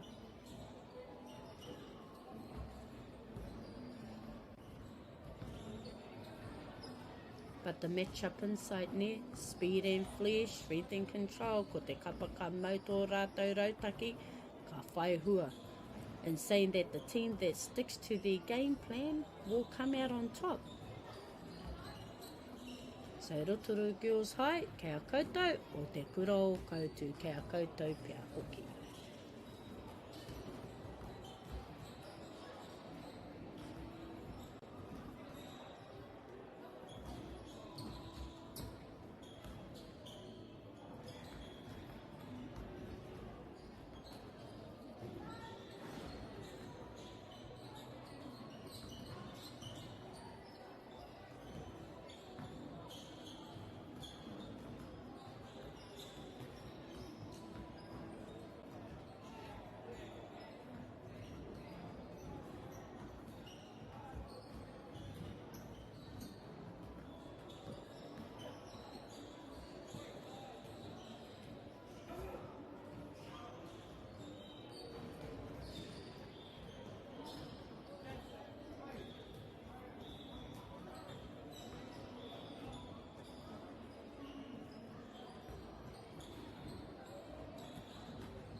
whānau mena kua uru atu koe ki roto. If you've just joined us, ko au tēnei, ko mahine rangi tāwhai, ko au te kawe kōrero i tēnei wā. Bring you all the action, the energy, me ngā kare a roto o te kiemu as it unfolds. Kei konei au, hei kawe i a koutou i roto i te hekona o te tākoro. So noho mai, whakarongo mai e te whānau. Firstly, I just want to share as well, he mihi nui kia whakata Māori mo te kawe ora mai i ēnei kiemu i a tātou. Ka mau te wehi, hoki anō ki tō tātou ki o tātou kai tautoko, ara a Apollo, Naveta me Caltex, mo tō koutou tautoko ia o te wā o tēnei kaupapa. Kāre tātou ka wareware ei, ngā kai whakawā. Our referees for keeping the game fair, safe and flowing. Loving some of the action hands as well e te whānau, a bit of kapahaka actions. Noho mai te whānau.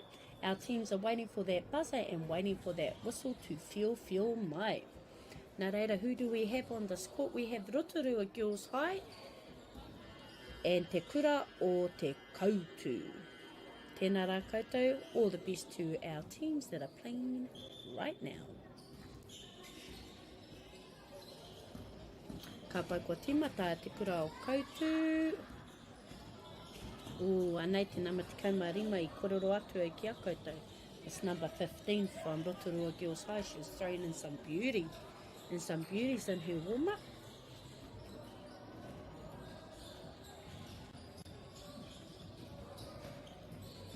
Rawe. Arā te kaumarima.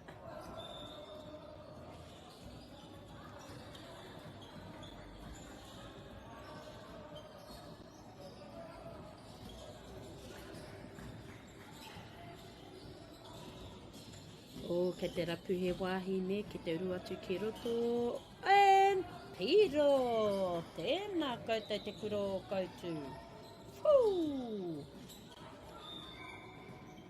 First point on that scoreboard goes to te kura o koutu. Rotorua Girls High. Don't forget whānau, we've just started. We're only in a minute of this kemu.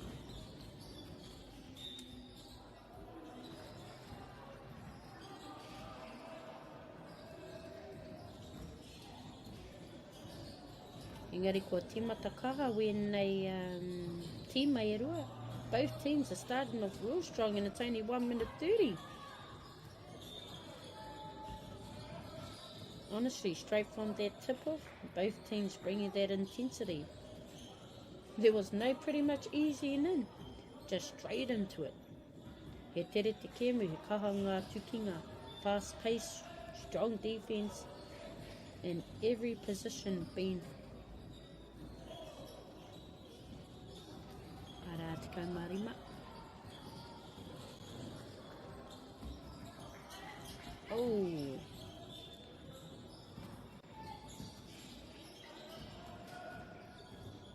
Arā Rotorua Girls have the ball.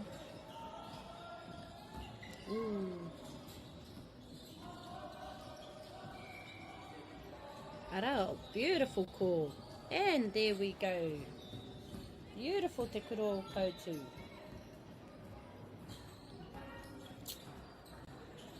Horati Girls just going through, barging through, and not quite getting there. Engari, another piro for te kura o te koutu.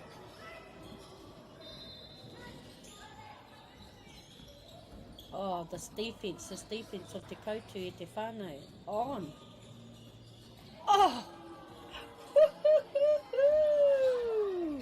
Kia o kei runga noa koe, te kura o te koutu. Tauki nei whakaro, ko nama iwa I whiwhi taua piro number 9, I'm sure got that point. And again got the point. Taua, no. Aro mai e te whānau, getting a bit ahead of myself. All these afternoon games are interesting, amazing.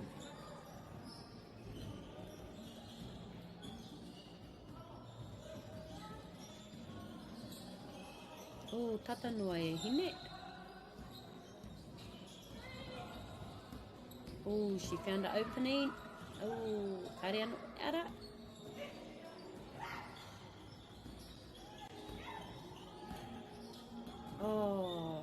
raki. Kei te pai. I tēnei wai e te whānau, ko te kura o te koutu, rima, Rotorua Girls High, kore. At the moment e te whānau te kura o koutu is sitting at 5 Rotorua Girls High, sitting on 0.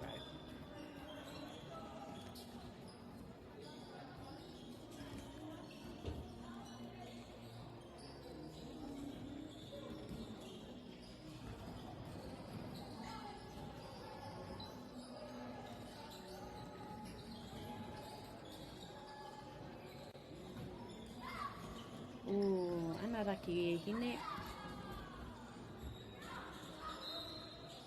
Ka pai both strong team culture, uplifting each other as well.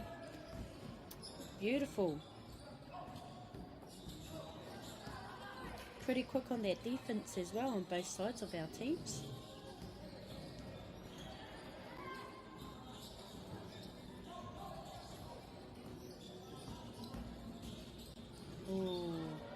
Rotorua Girls High, they're not giving up e hoa mā. We mid into that time. We have 5 minutes left.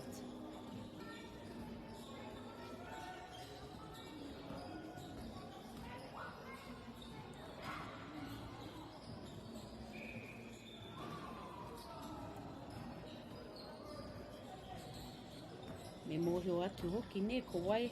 Ka whakahaere I te kemu, who controls the tempo will take the edge 100%. Oh, beautiful. Rotorua Girls High made their first point on the scoreboard. Rotorua Girls 1, Te Kura Koutu 5. Anyone can actually take this out e te whānau. It's those big shots, those big score points that will get them up and get them forward.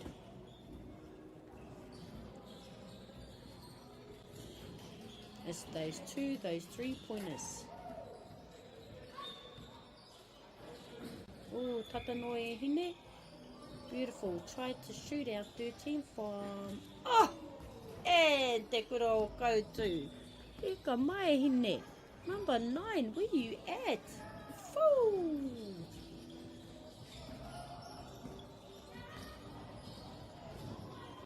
Oh, and there we go. But you know what? It's the passes, it's the setups that get these piro as well. But our number 9, anō I whiwhi taua piro.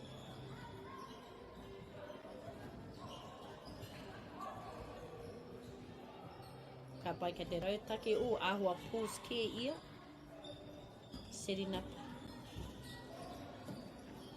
Oh, love the rebound. Love the rebound, kohine.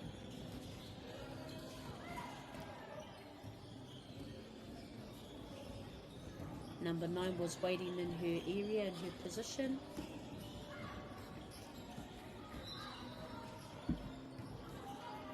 Ka pai ki mai ne, ki mai anama ono mai te kura o koutu. Kāre au I pā, kāre nā ku I pā. I didn't touch it. Kāre au I pā, araka ia te poro I nainei. Koutu has the poro, she going in. Boom! Te kura o te koutu. Gau! You're on fire! There was no set-up play or anything. She just went, boop. Anō, ka tarai anō. Oh, oh, beautiful rebound. Oh, unlucky number 15 from Rotorua Girls High. Swinged in on that ball.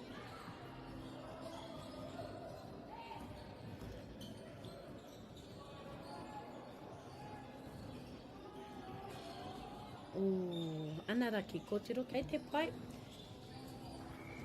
The ball just didn't quite make it up high e te whānau.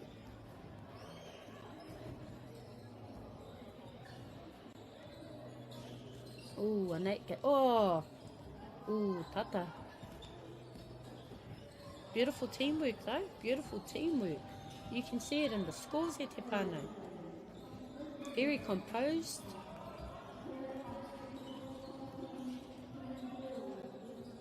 Ooh, here we go, here we go.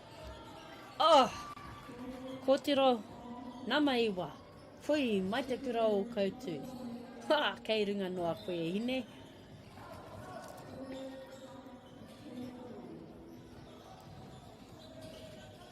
Ara e te whānau mena ko uru atu mai. If you've just joined in, we have Rotorua Girls High and Te Kuro o Koutu, who are in the lead at the moment, 11-1.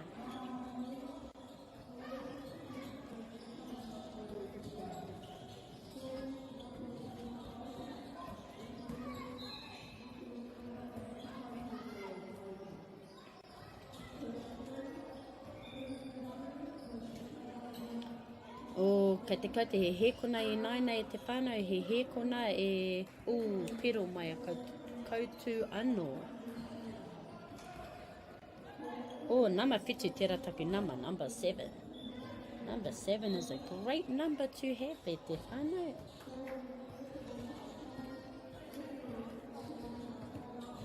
Thirty seconds e te whānau on that time board.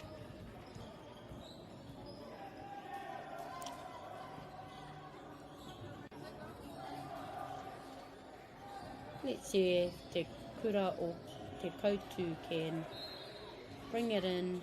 Nice rebounds. Nice fight. Few seconds on that. Whistle's going to blow soon.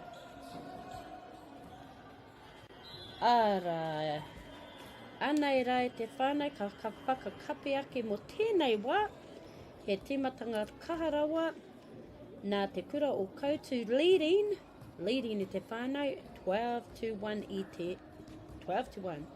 Ko mau rātou te rero o te kēmu, playing with confidence, and the control was amazing. Engari, kei I ngana tonu a Rotorua Girls High, still pushing and still finishing off to that last whistle. He kēmu tere, he kēmu uawa hoki, but it was an amazing game to watch e te whānau. So, te kura o koutu, I toa rātou 12, Rotorua Girls High 1. Nā reira whānau, noho, haere, tikina he kaputi, hoki mai ki tēnei live ne. Ākua nei, ka purei, ngā tīma anō.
Funding is a real challenge. We know that a lot of schools face that ongoing, and the reality is if you go to a lower decile school in New Zealand, you are less likely to be able to afford to participate in sport.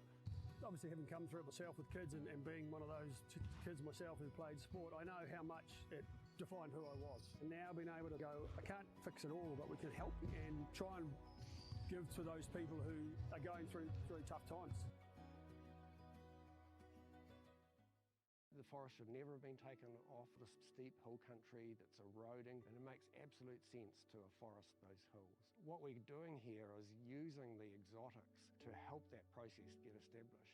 We're looking at a managed transition process where those pines are progressively thinned as the native understory establishes. We're trying to do several things here. Soak up carbon, establish native forest, and we're trying to improve biodiversity. You're achieving an awful lot with one program of activity.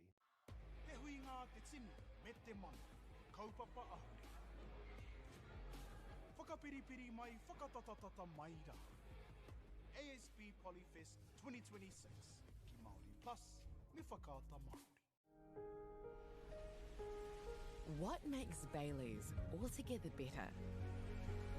It's the energy we bring to every home, every commercial property, every investment, every development, and every farm. Because when the energy is right, you can feel it. Bailey's, altogether better. Want to catch a fuel bargain with Pumped at Caltex? Scan your Caltex app or AirPoints for 6 cents off per litre every day. And you can show your Super Gold card for an extra 2 cents off. Ah, feels good. Get the MāORI Plus app. Download now on Google Play or the App Store with exclusive viewings and 100% ad-free. Quite like top tier. Watch us anywhere, anytime.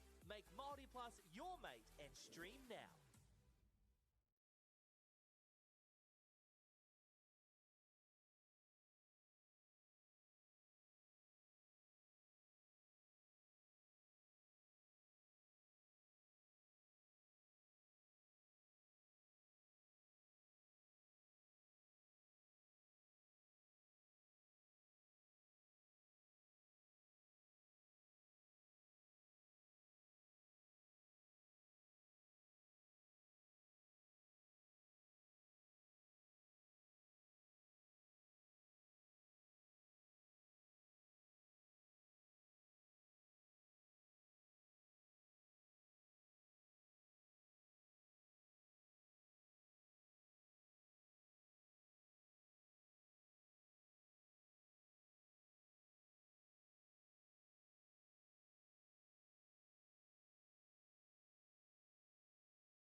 Tēnā rā koutou e te whānau.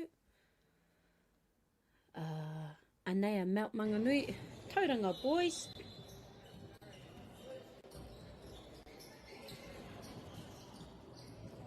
Right now, both sides are looking locked in. You can see the focus on their face and the communication already flowing. Karahe smiles, just their business.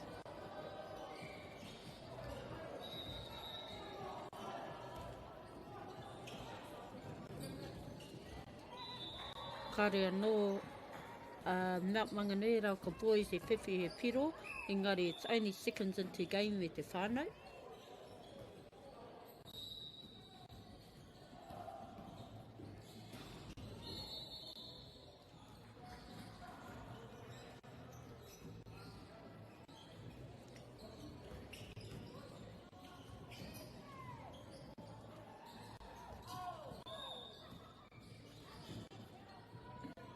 Kia tūpato, kia tūpato.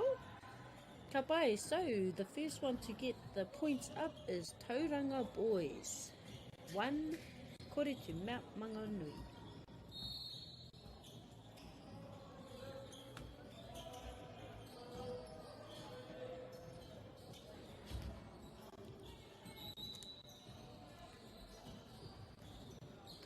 Straight off the tip, this is a big rough start. Both teams coming in physical, no holding back early. Ooh.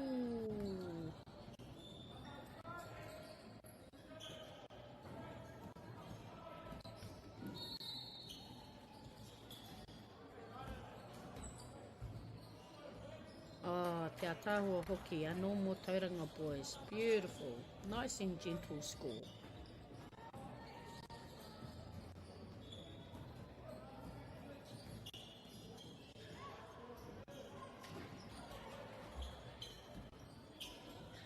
Oh, me tatari tātou kia tini e nei piro.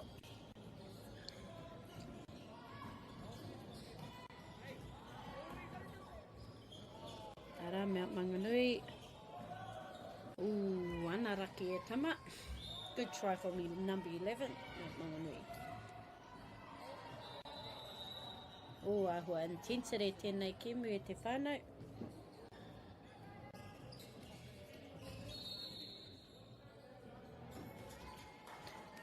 Tēnā e te whānau, if you've just joined us, you've come in at a perfect time because this one is already heating up early e te whānau. Mount Manganui 4, Tauranga Boys tahi.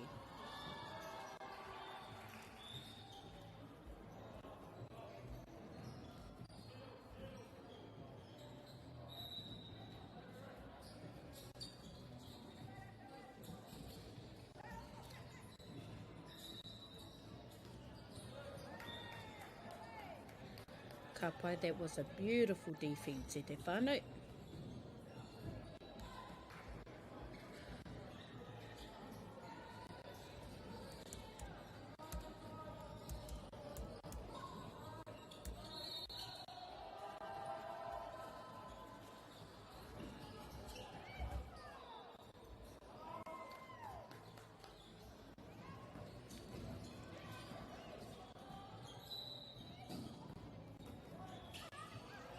Oh.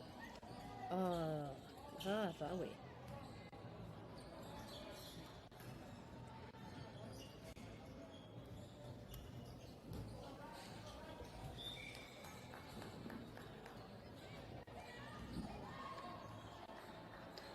Ka pai te whānau, we have Mount Manganui who has the ball.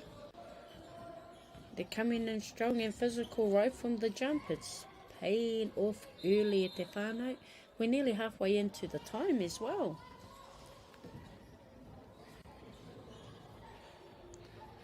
Let's just say Mount Manganui is really controlling that pace here, crashing hard, finishing strong and making every position count. Engari, Tauranga Boys College, they're feeling that pressure right now, but we know this is a fast team. All it takes is 1 run, 2 runs to shift that momentum and to get their scores up.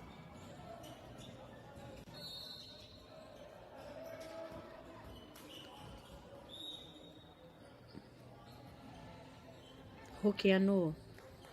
Beautiful, our wahine referees and our young referees that I see out here on the court. Ka pai, Mount Manganui have the ball. Ooh, shot back to the number 7.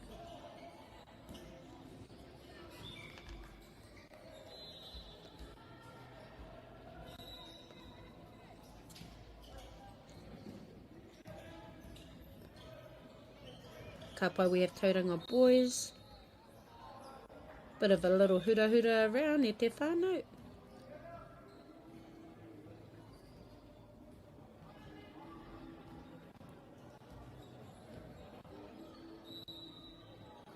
And just like that, Tauranga boys, beautiful.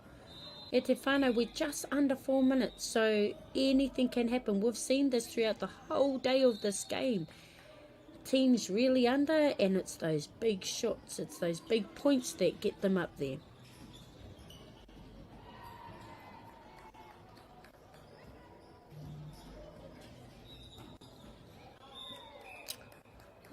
Nice pressure from Mount Maunganui. But I see that the ball is handed over to Tauranga boys. Nā reira I runga I tērā, te kaumarua kei ia te poro, and oh, who just swept in there? Whee!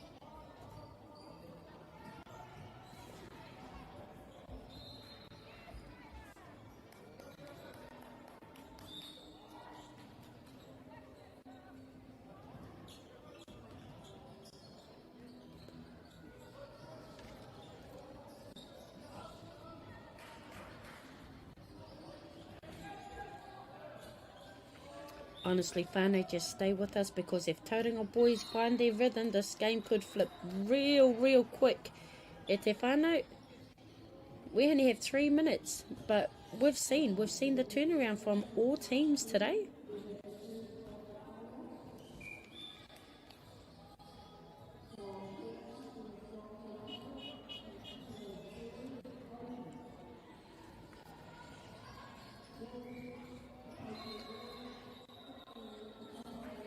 Ka pai Tauranga boys, they're wanting to get their pedal in, they're wanting to get these goals.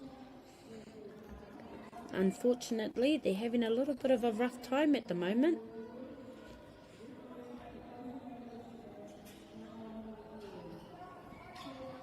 But let's just say, and the lead has stretched now, Mount Maunganui College up to 8-2. They are starting to separate themselves early in this one, e te whānau. Actually, not early. We have a few more minutes left to this kemu. Mount Maunganui is looking composed and in control right now.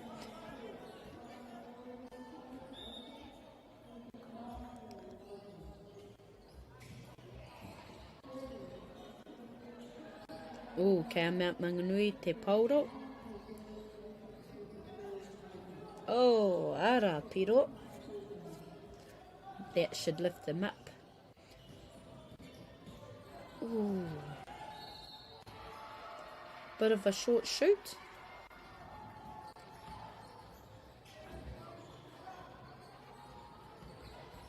Number 8. Trying to find some buddies there. What? Oh, tata noe e tama. I actually thought that one was going to go in.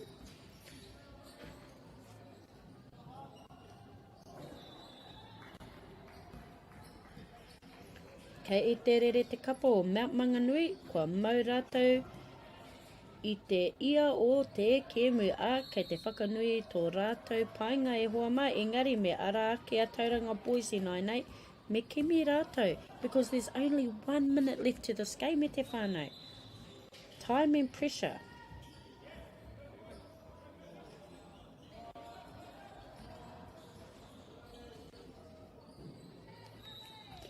Oh, whānau, we're going to be wrapping it up in a few more seconds.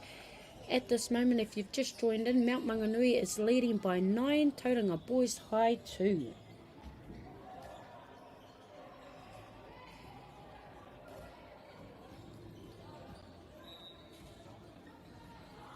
Ara, he kona I tēnei wā e te whānau. And that's us, nearly to the end of this one. Nearly to the end of this one e te whānau.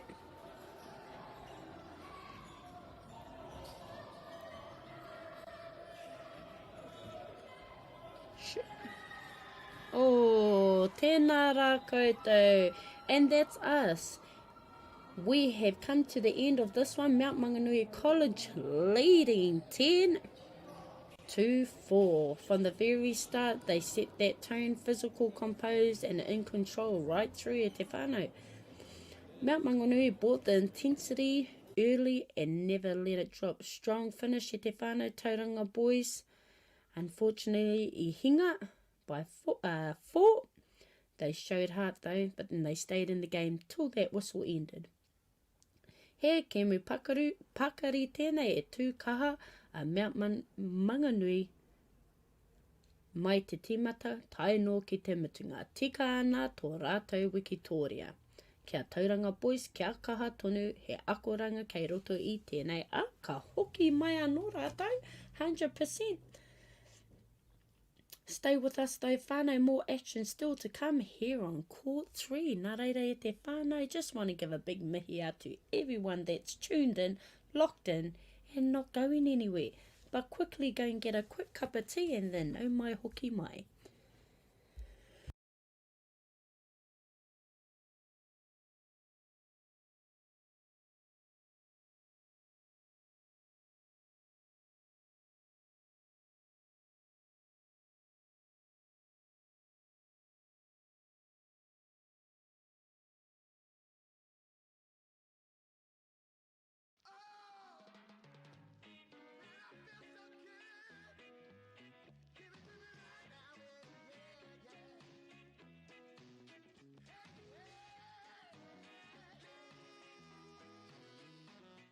Funding is a real challenge.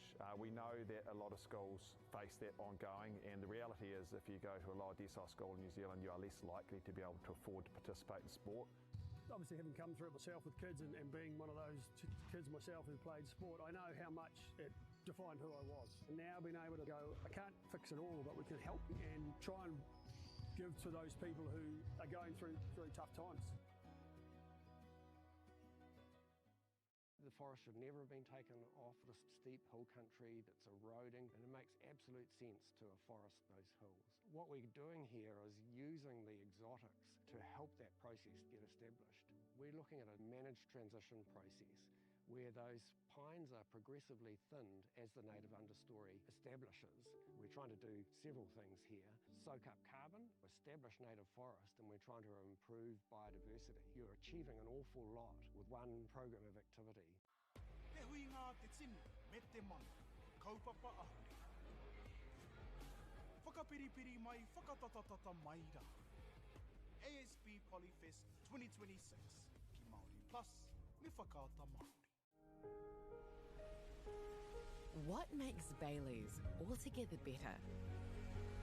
It's the energy we bring to every home, every commercial property, every investment, every development, and every farm. Because when the energy is right, you can feel it. Bailey's, altogether better.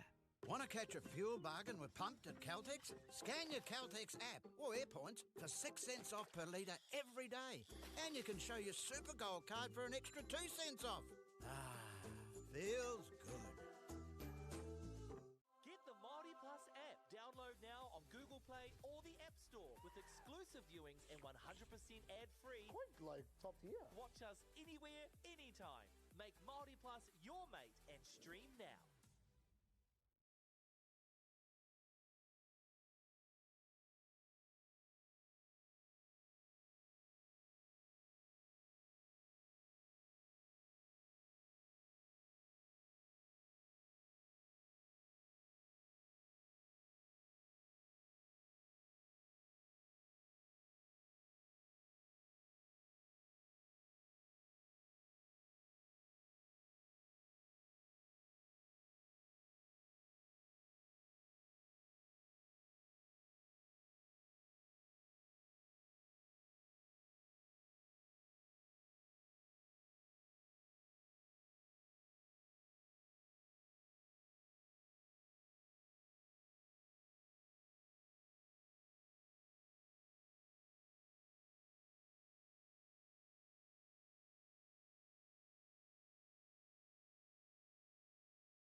Tēnā rā e te whānau, nau mai hoki mai, coming up in as second pool B.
Tēnā rā koutou e te whānau, ana ko timata ke te kēmu, engari hoi anō kei konei tātou, arā ngā taiatea, taupō nui, taiate, they are leading by 2, taupō nui, down by 1. Nā reira e te whānau, takitaki mai, sit back, relax, and let's watch some amazing sports.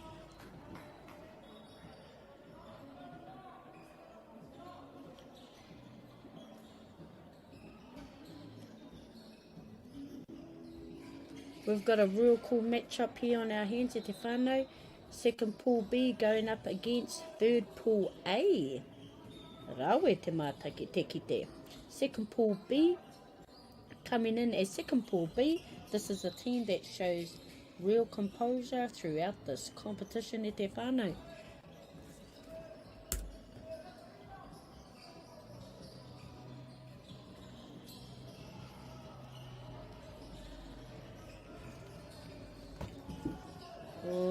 Ka rawe ara he piro mō taupō nui.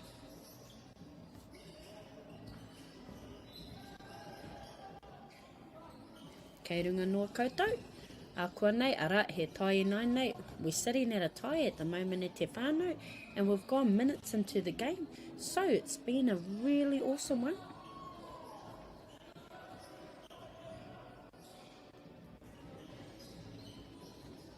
So this matchup that's underway, ngā tai Aotea taking on taupō nui. Ngā tai Aotea coming in real strong. A team known for their skill, structure and confidence on their ball. They move it well, communicate strongly, and aren't afraid to attack that rim too, whānau. Taupō nui. Taupō nui is on the other side of the team with grit and determination. Watching their game throughout this couple of days has been amazing. They're not backing down, staying physical and looking for the moment to strike back. But i tēnei ways we see it's a tie, so it's going to be an interesting game.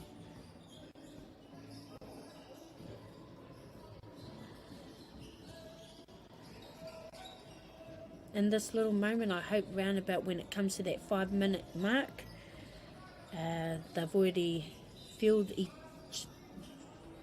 the move and will start playing a bit more fast and hard. Ara ngā tamatea scored again.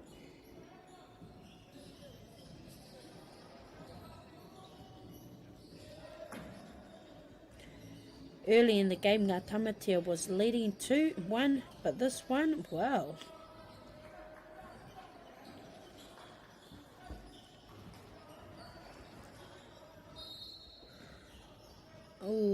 anaraki taupō nui.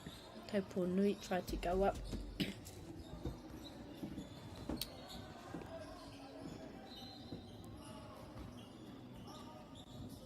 Ka pai, here we go, number 1, taking it nice and calmly. Ooh, kind of rushed into that. Ooh, and ara. Ara, kua piro. Now we're doing it. Now we're making things happen.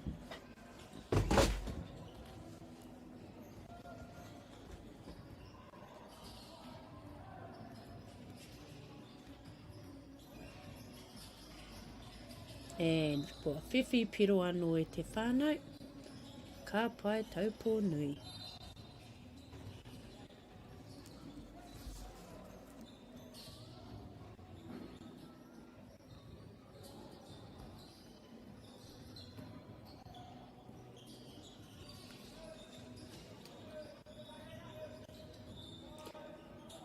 Whānau, if you've just joined us e te whānau, nau mai haere mai, you're tuning into a tight matchup between ngā tai aroho mai, ngā tai Aotea and taupō nui, with ngā tai Aotea and taupō nui head to head. It's been a physical, fast-paced, similar calm start to this game. Engari mena ka kite, if we see the time's ticking.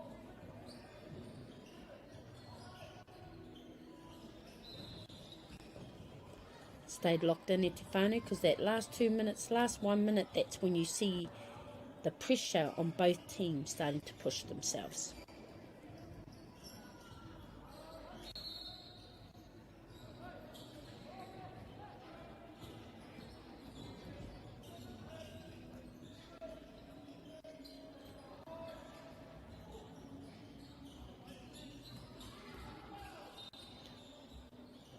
Oh, hikama. You can feel it right now, the pressure from both teams e te whānau.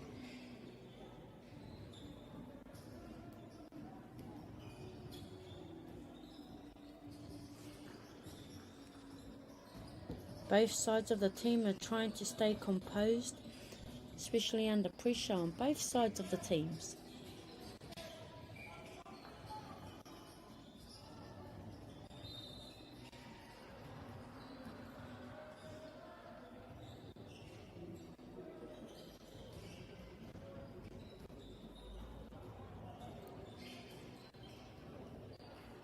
Oh, tata noa ngā tai Aotea. We're doing a bit of a swap over e te whānau. Only a few minutes left on that time. Sometimes you want to have a little whakaaro. Is it the right move to do a swap over? O mena me. Ka pai, here we go, ngā tai Aotea. Oh, and just like that, te whānau. Oh, rawe. And ahua, oh, what beautiful, oh, and tēnā koe.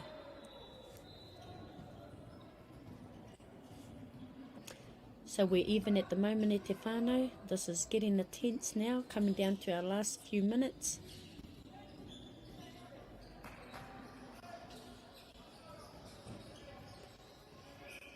They would want to have a little kōrero to each other, about how we're going to finish off these nearly last minute to the game.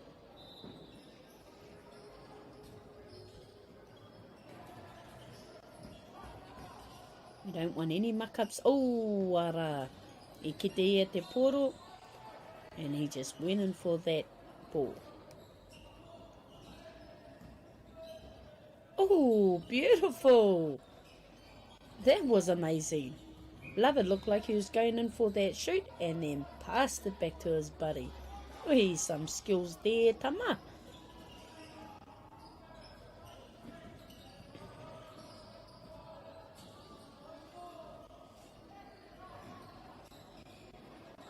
Oh, araho mai, kare mohi o tērā te tai o ngā kaiwawao.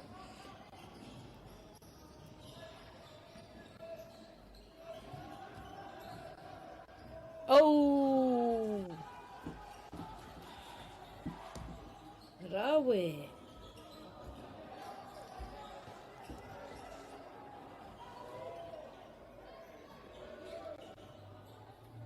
Oh.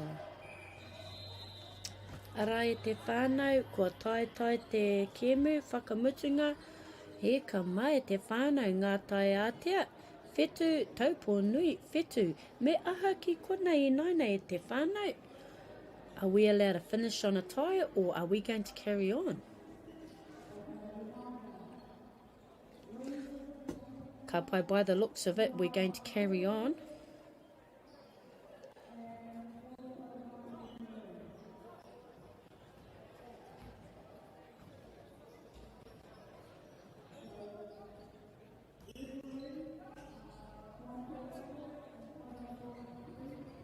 Uhuhuhu.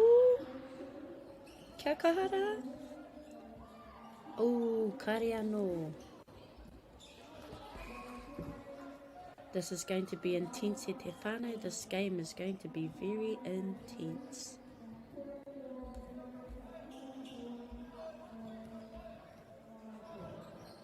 We're going over time e te whānau. Oh, unlucky. Oh, the game's getting a bit heated now e te whānau.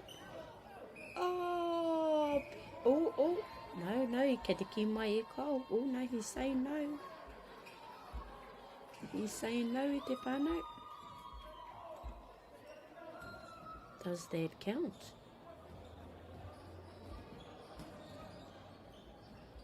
Does that count e te whānau? No, it does not. Ara.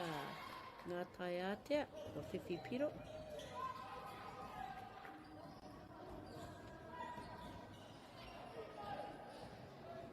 This is where it matters now.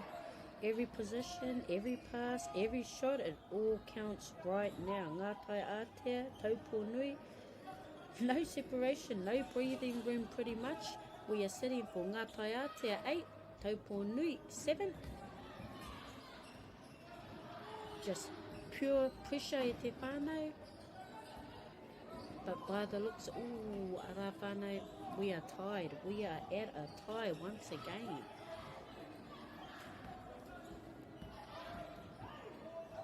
Ooh, kia kaharaia koutou, tētahi o ngā tīma. One of the teams need to push through. We can hear our sideline. Don't muck around, they say. And, bit dangerous move. It's a dangerous move going in.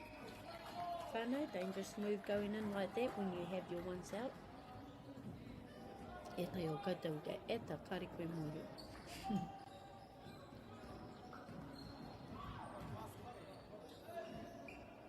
Awe. Oh, ngā tai ātea, beautiful. Tēnā rā.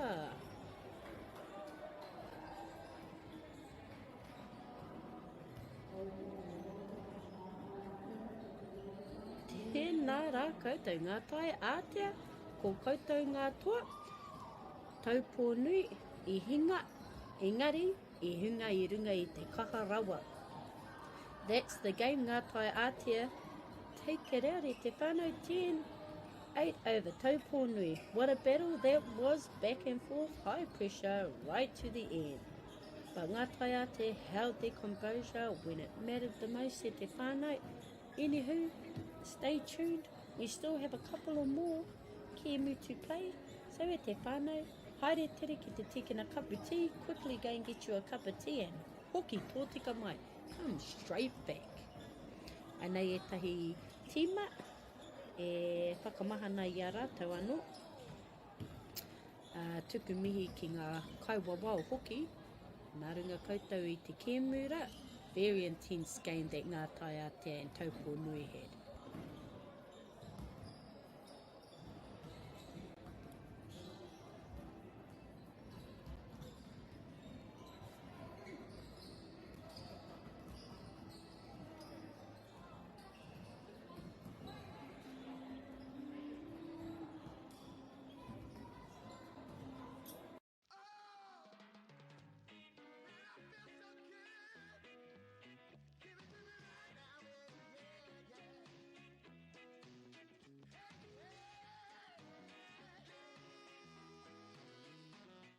Funding is a real challenge. We know that a lot of schools face that ongoing, and the reality is if you go to a lower decile school in New Zealand, you are less likely to be able to afford to participate in sport.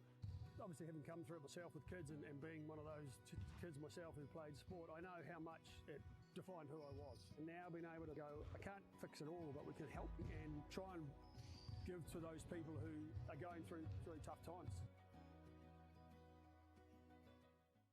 The forest should never have been taken off this steep hill country that's eroding, and it makes absolute sense to afforest those hills. What we're doing here is using the exotics to help that process get established. We're looking at a managed transition process where those pines are progressively thinned as the native understory establishes. We're trying to do several things here. Soak up carbon, establish native forest, and we're trying to improve biodiversity. You're achieving an awful lot with one program of activity. Te hui ngā te tini, me te mana, kaupapa ahu. Whakapiripiri mai, whakatatatata mai rā. ASB Polyfest 2026, ki Māori Plus, me whakaata Māori. What makes Bailey's altogether better? It's the energy we bring to every home, every commercial property, every investment, every development, and every farm. Because when the energy is right, you can feel it. Bailey's, altogether better. Want to catch a fuel bargain with Pumped at Caltex? Scan your Caltex app or AirPoints for 6 cents off per litre every day. And you can show your Super Gold card for an extra 2 cents off. Ah, feels good. Get the MāORI Plus app. Download now on Google Play or the App Store with exclusive viewings and 100% ad-free. Quite like top tier. Watch us anywhere, anytime. Make MāORI Plus your mate and stream now.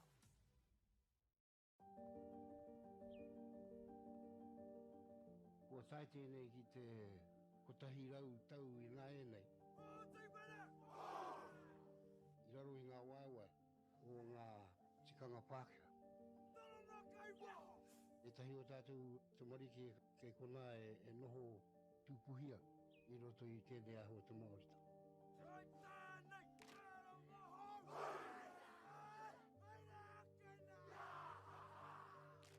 Reira, he mea huatu tēnei ki a rāta. Hei kura, hei tiki mō rātou, hei whai ake I ngā kahura.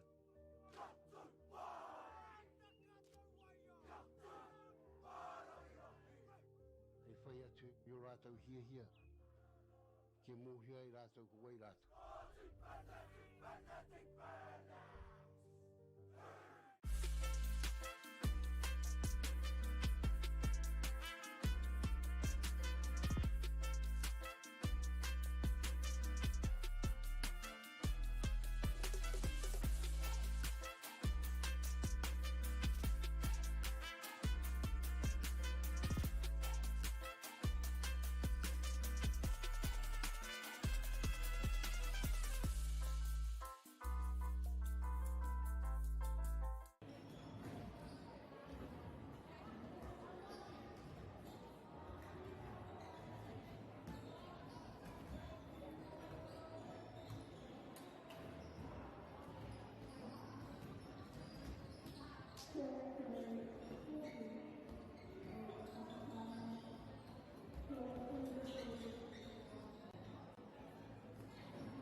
Up next we've got a big one e te whānau, Tauranga Girls College Premier taking on Te Kura o Te Kautū. Tauranga Girls College Premier are skilled and composed. They move the ball well, play with structure, and I've seen the opportunity of the offence, except sharp passing and confident play right across that court e te whānau. Te Kura o Kautū, their players full on fire intensity, a team that brings energy, tere rawa hoki, every time they step on that court.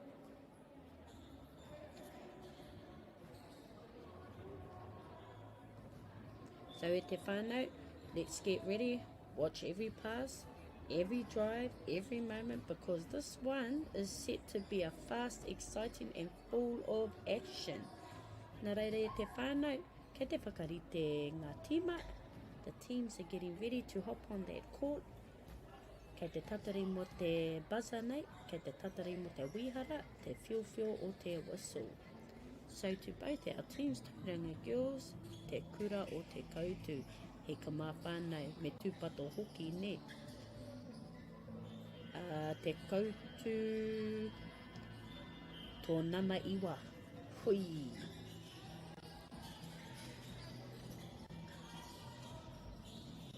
Ara ko tīmata tātou i te kēmu.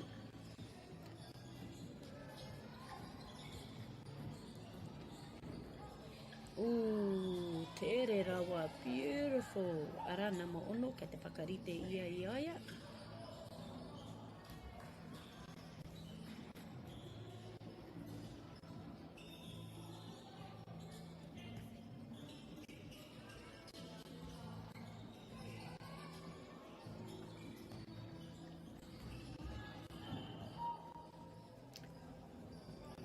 Ahua tutu ki tērā, taka kaha, engari I tū hoki tērā kōtero ki mai nā mōgu.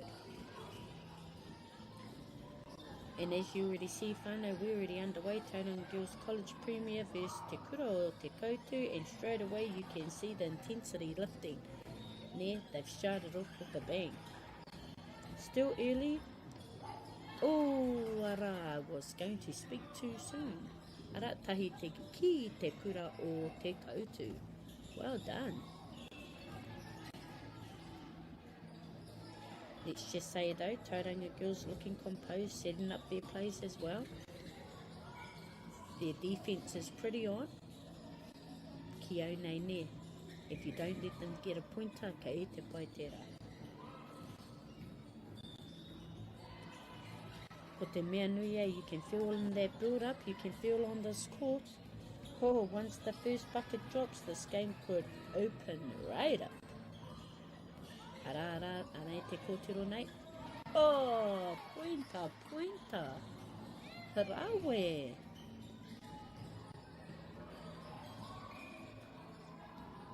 Ka pai kia Tauranga girls te pauro. Oh, nama whitu.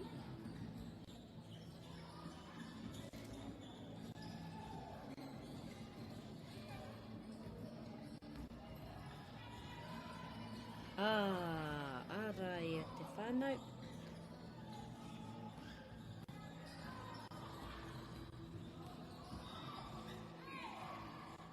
Ka tatari mō ngā pointa e haere ki runga ne.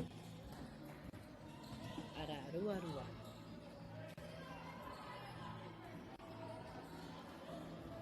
Me mohi oki, still early in this first period, but you can already feel this is going to be a close one. So stay with us, whānau. This game is building nicely and there's plenty more to come. Ooh.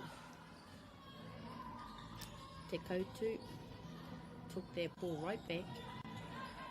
Looking for her players, and ara, just like that, te kura o te koutu.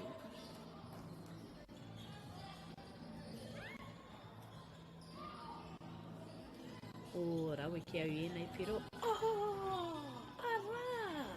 Tauranga girls! Kohine, number 9. What a beauty! And she's just running on that court like she did nothing amazing. But hine. Woohoo! What a champ! Oh, tēnei nama iwa ka kite au I aia. See this number 9 from Tauranga girls working that whole court.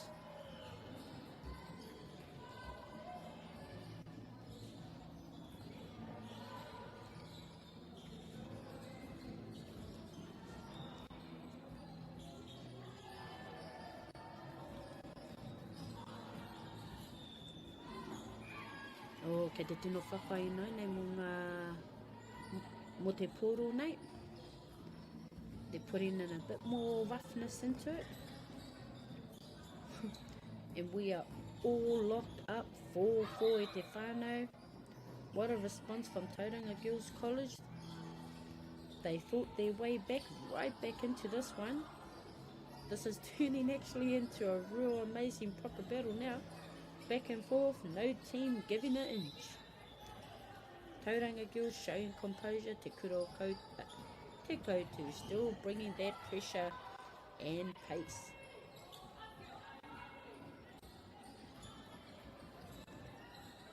Ka pai whānau. We're just under 5 minutes.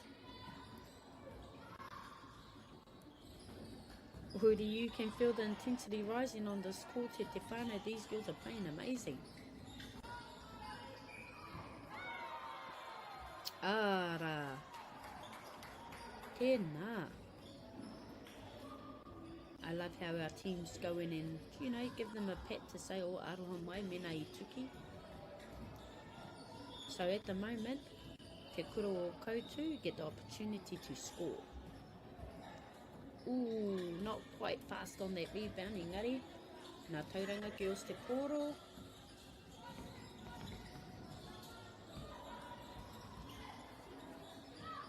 Okay, konei ngā kōhine. Number 2, Tauranga Girls. Ooh, see that little move under the legs. No piro.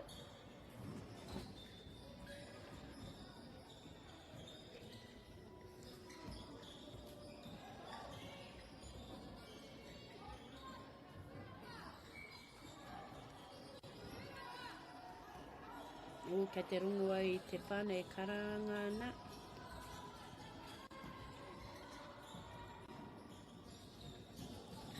Oh, what a beautiful game. What an intense game. Oh.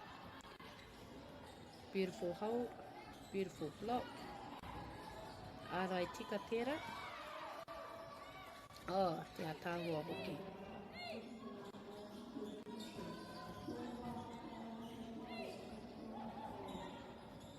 Tauranga Girls, they're not showing any giving up signs at the moment e te whānau. Oh, rawe. Beautiful.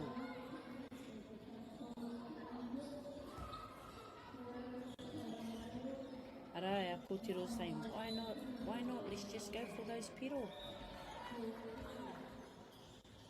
Engari our kaiwawa, kua hopu ia, mau ia te poro, he's taking full control now e te whānau. So te kuro o te koutu can push their points up even more. Oh, tāhua hoki kōtiro number 6 from te kuro o te koutu, beautiful. Now here we go, Tauranga Girls. Ooh. Not quite made the basket, but kei te pai.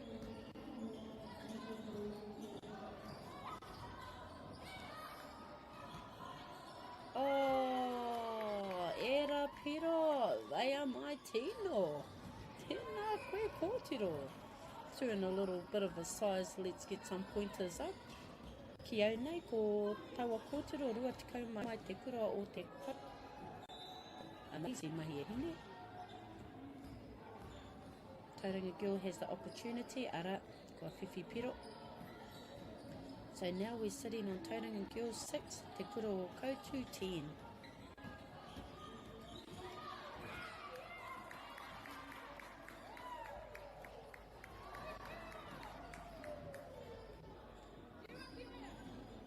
Oh, a tāhua hoki I te reo Māori I rongo ana I... Oh, te a tāhua hoki. I love hearing te reo Māori on the sidelines. Oh, tēnā koe Tauranga Girls. Kia kaha, still in it, ara. Still can be in this game I te whānau.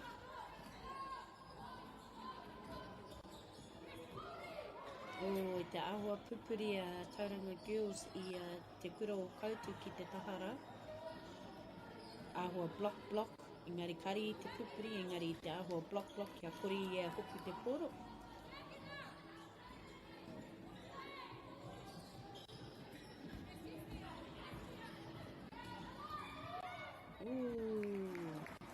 Now we're just under 1 minute e te whānau. This is going to be game on because you know what? Tauranga girls can get pointer.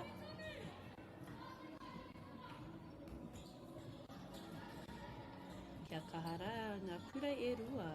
Beautiful te kiro koutu. Now let's see what Tauranga girl has installed.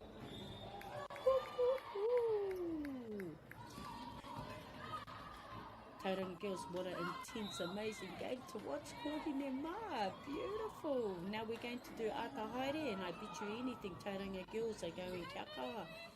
Now all we need to do is get that portal back.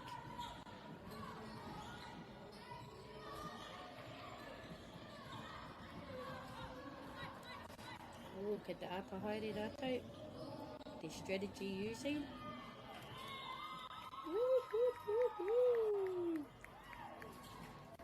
Ka pai e te whānau, what a beautiful game to watch. Mātakitaki e nei kōtiro e purei ana. What a tight contest that was, back and forth the whole way, but te kura o te koutu just edged ahead in those final moments e te whānau. They showed composure under pressure, took their chances and closed it out real strong. Tauranga College, so much heart. They stayed in, fighted right down to that whistle e te whānau. Nā reira, he kēmu tino pai tēnā e whawhai ngā kapa e rua, engari ko te kura o te koutu I tua I tēnei rā.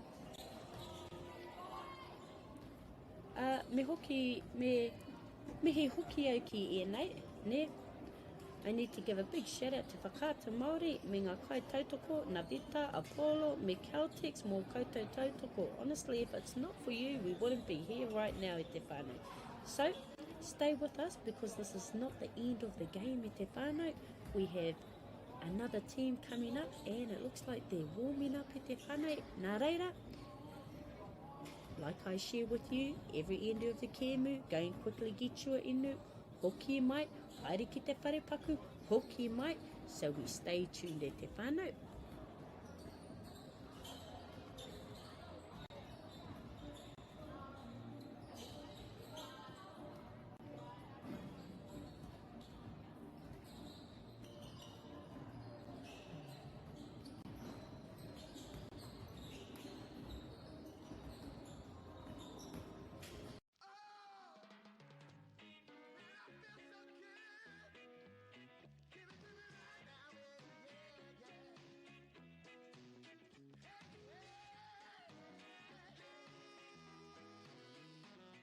Funding is a real challenge.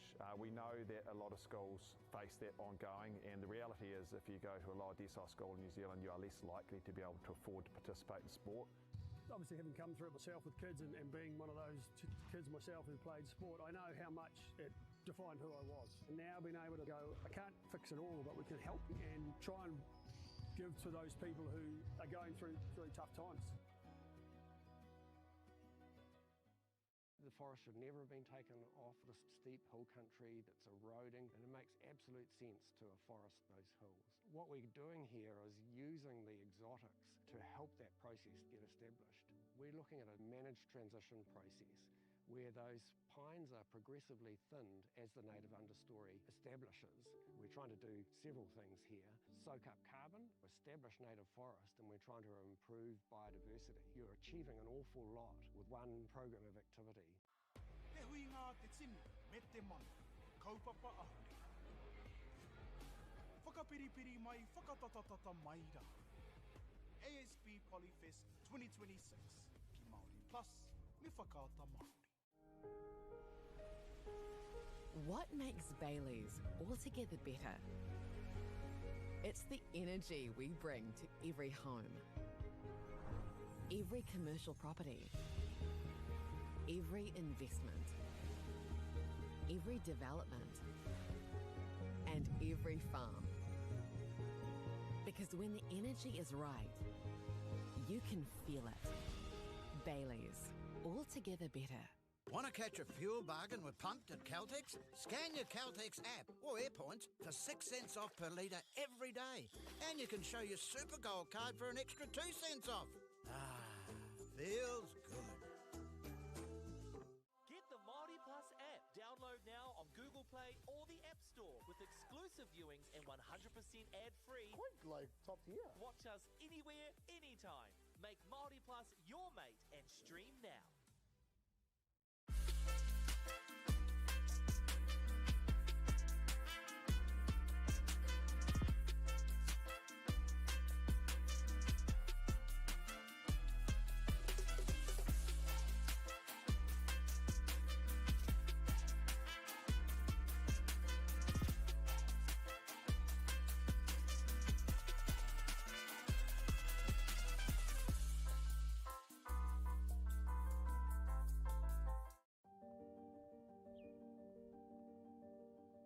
Kua tai tēnei ki te kotahi rau tau I ngā e nei. I raro I ngā waiwai o ngā tikanga Pākehā. E tahi o tātou te marike kei kona e noho tūpuhia I roto I tēnei aho te Māori.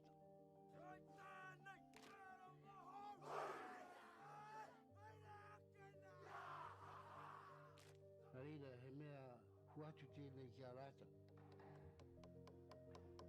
Hei kura, hei tiki mō rātou, hei whai ake ngā kahura.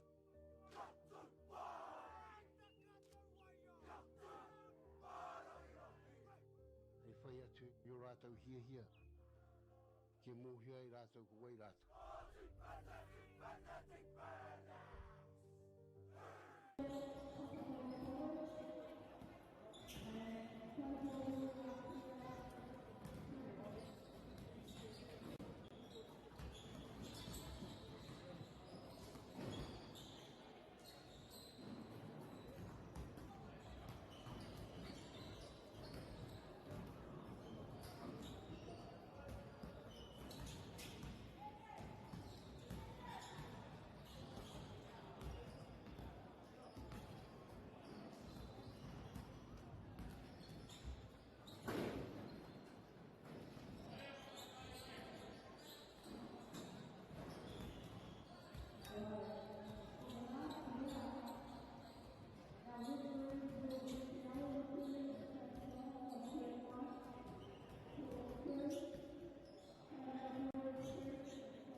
Ara whānau, welcome in. If you are just joining us, we've got a beauty on our hands here. Tauranga boys going head to head with St.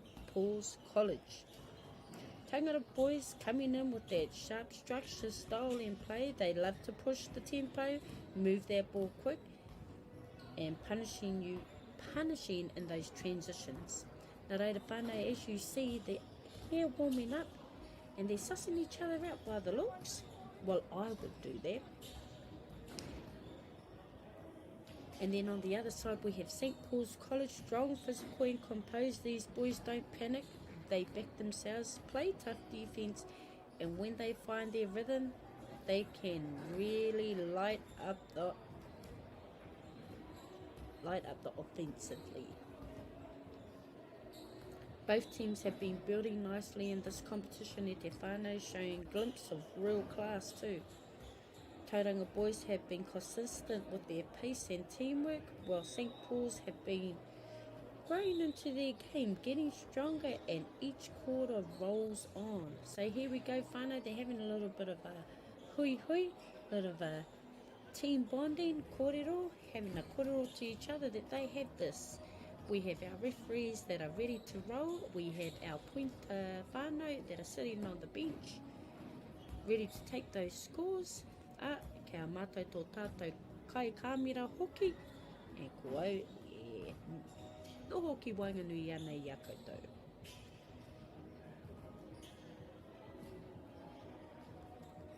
Nā reire te whānau, all we're waiting for is that buzzer, and that whio ara, the buzzer went. Now we're waiting for the ara, the whio went, whistle. Ka paupua. Tīmata ki tātou I te kēmu. Here we go. So St. Paul's College has the ball now. Ka pai, looking around, looking up to open some gaps. Oh, done a little rollover. Rawe, ka pai. I'm sure there was a pedal. That was a pedal from St. Paul's College. Ka pai. St. Paul's made it onto that scoreboard.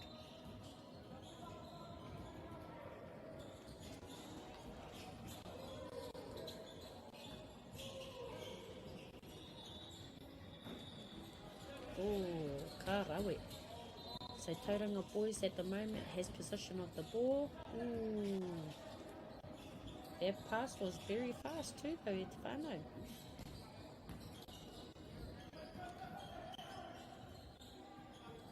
Ooh, Tatano from St. Paul's nearly got that in. It just hit that rim at Te whānau. Number 9 from Paul's College. Number 12 gets that pointer in. Ooh, karea no Tauranga Boys. Tauranga Boys, don't forget whānau, we're only a minute and few seconds into the game, so anything can happen. We've seen this all day. We've had teams that led way ahead, and then we've seen those teams that picked up and actually ended up winning the games.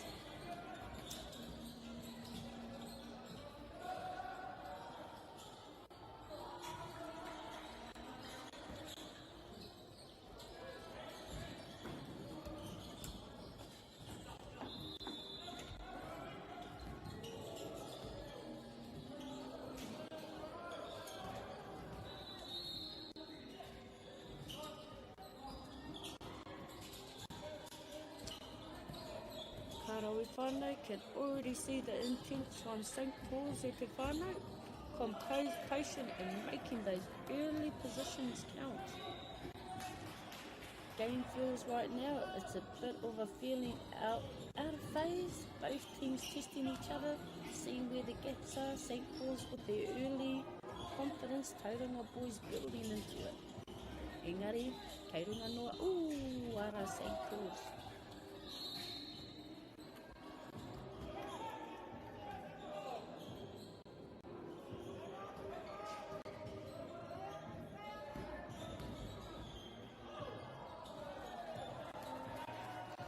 Oh, loving the game at the moment at Te whānau. E hawa rereke te purei, so different when our girls plays to our boys play. I've noticed quite a bit our girls use the full court. And our boys kind of stay in that circle. Ooh, ara. Point, point, woohoo.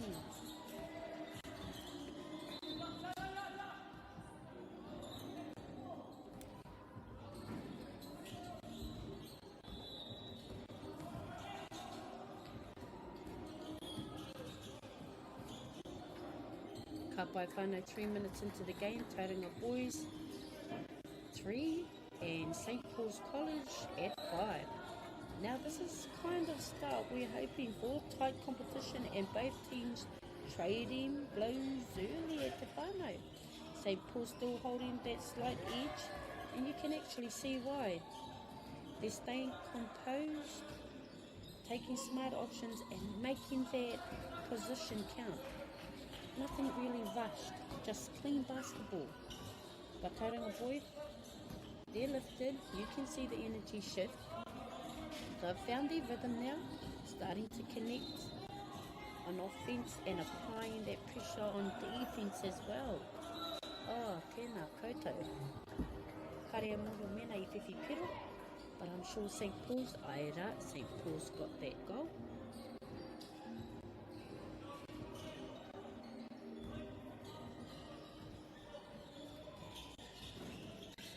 Ka pai kia Tauranga Boys to Poro. This one's heading up nicely. It's no longer feeling outstaged. Both teams are locked in and responding to each other's positions by positions. Ooh, ka rawe.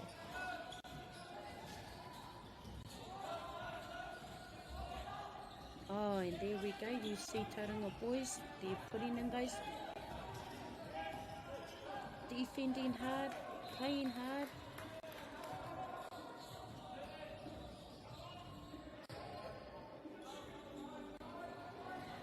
Love the attacking on our Tauranga boys side.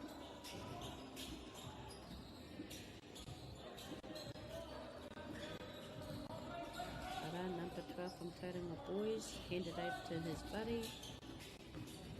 Ooh, unlucky.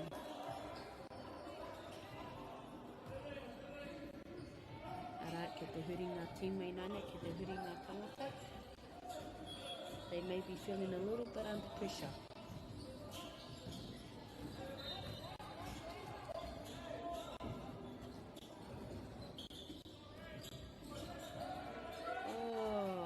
Te tāhua hoki.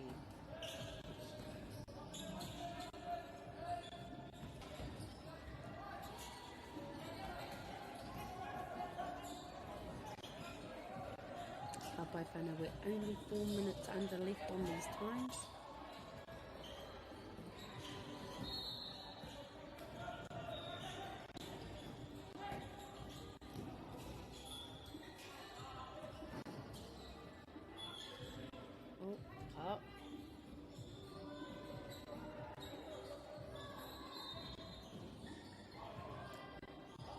You can feel the shift here. St. Paul's starting to find their groove now. E te whānau. They're getting to their spot, finishing strong and just looking a bit more settled on both ends of that court. But we have Boys High still in the fight though. No backing down. They're working hard defensively. But just need to tighten up on those positions and converts. The changes will get them there. Te whānau, we don't know. Anything can happen in these times. They've just got under 2 minutes at te whānau. Under 1 minute. Aroha mai. Puru miniti. Ooh, there we go. Both going out for the ball. Number 2 from Tauranga Boys has the poro. Watu ki tana pua number 5. Ooh.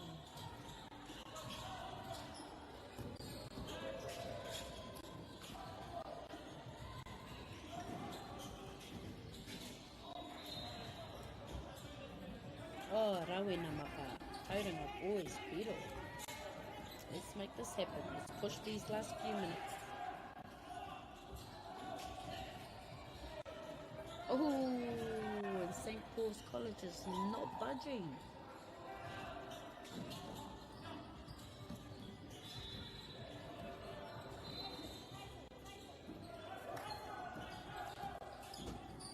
You see here, St. Paul's are building momentum, a few clean plays, and they created a small buffer.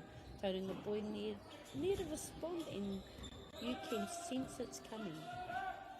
It's going to come e te whānau. Ooh, anaraki. Ooh. Hey, ke te hoki mai, ke te puta mai ngā tama mai miri. Some of the boys are coming from the back, just giving them that little nudge of you're not going to get a piro. Number 8. Oh, and St. Paul's College. Whiwhi he piro anō. Ooh, kua korero te kaiwa wau tētahi mea.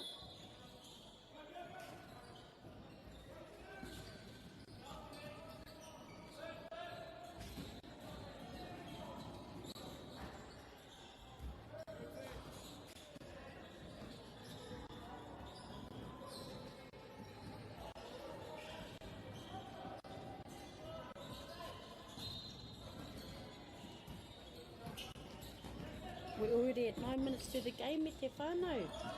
Now this is where you can really see St. Paul starting to take control. They've found their rhythm of offence, stringing together some solid plays and finishing with confidence e te whānau. Ooh, ara! That was Meke. Tauranga boys still showing heart, still running, still competing. Don't ever give up e hoa mā. Just like that.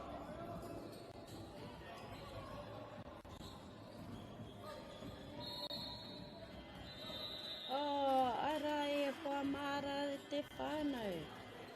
Ah, ko Kua e tēnei Kemu, and that's us. That's a solid matchup for both sides. St. Paul's College showing real composure and control throughout the game e te whānau. But big respects for Tauranga boys, never backing down. Engari, final scores. St. Paul's College 15, Tauranga boys 9. Noho ora mai, noho kirunga i tēnei e hoa mā, because we still have another game coming ahead.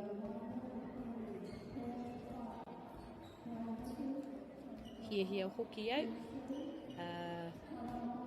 Ngā mihi nui to both teams for an awesome game. The effort, the energy, the sportsmanship, we see you. We actually see you.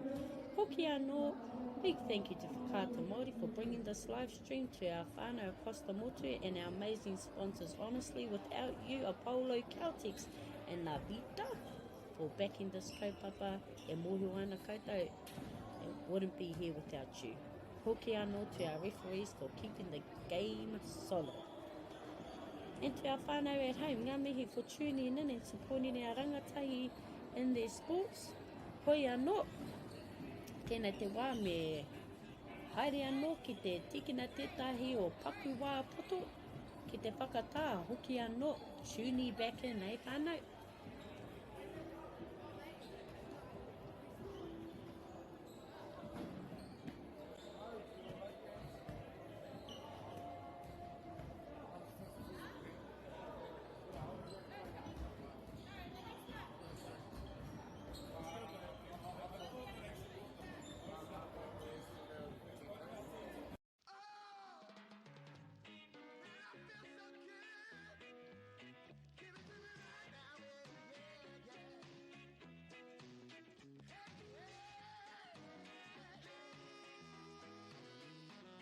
Funding is a real challenge.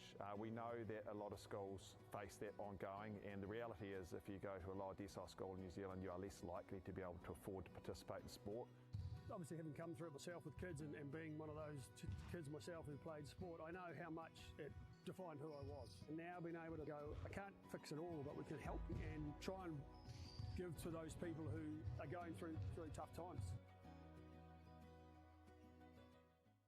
The forest should never have been taken off this steep hill country that's eroding, and it makes absolute sense to afforest those hills. What we're doing here is using the exotics to help that process get established. We're looking at a managed transition process where those pines are progressively thinned as the native understory establishes. We're trying to do several things here. Soak up carbon, establish native forest, and we're trying to improve biodiversity. You're achieving an awful lot with one program of activity. He hui ngā te tini, me te mana, kaupapa ahune. Whakapiripiri mai, whakatatatata mai rā. ASB Polyfest 2026, ki Māori Plus, me Whakaata Māori. What makes Bailey's altogether better?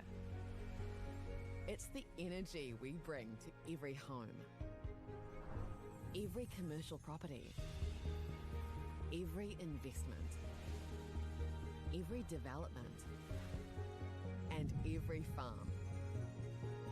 Because when the energy is right, you can feel it.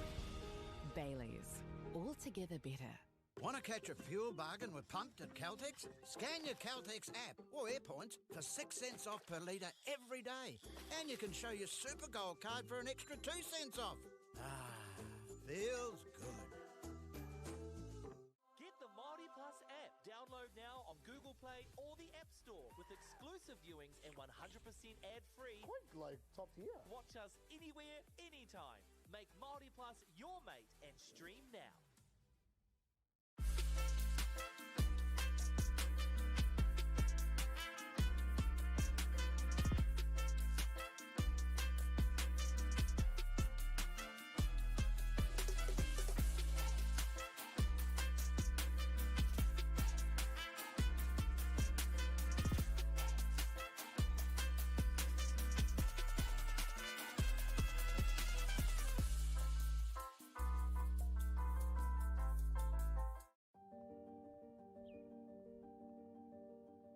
Kua tai tēnei ki te kotahi rau tau I ngā e nei. I raro I ngā waewae o ngā tikanga Pākehā. E tahi o tātou te mariki ke kona e noho tūpuhia I roto I tēnei aho te Māori.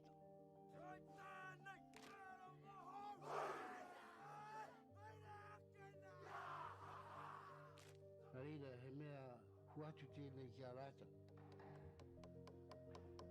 Hei kura, hei tiki mō rātou, hei whai ake I ngā kahura.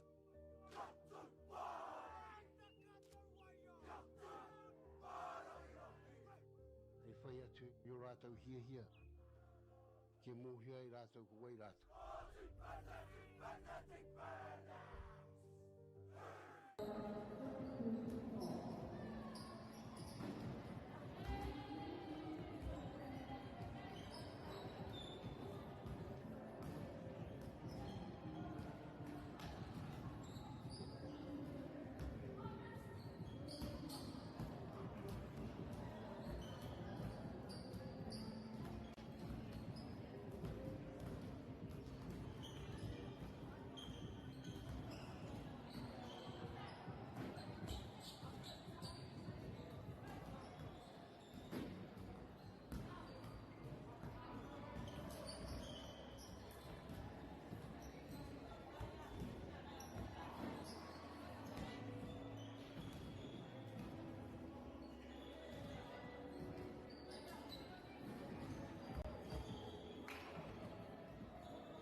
Kia ora te whānau, if you've just joined us, nau mai haere mai, big mihi te whakaata Māori for bringing this live, and to our sponsors of Polo, Celtics and La Vita for backing our rangatai. Inuhu e te whānau, kua tīmata te wā.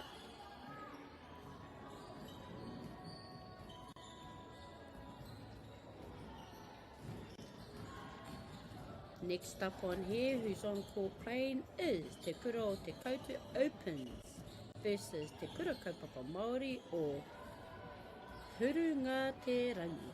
Hurunga Te Rangi. Whee! Te atawa hoki o taua kupu. Taua ingoa. Hurunga Te Rangi. Te Kura Kaupapa o Hurunga Te Rangi. This is actually one we've been waiting for. He tuki ngā nui, he pakanga kaha, 2 strong kapa, 2 proud kura, ready to leave it all on the court.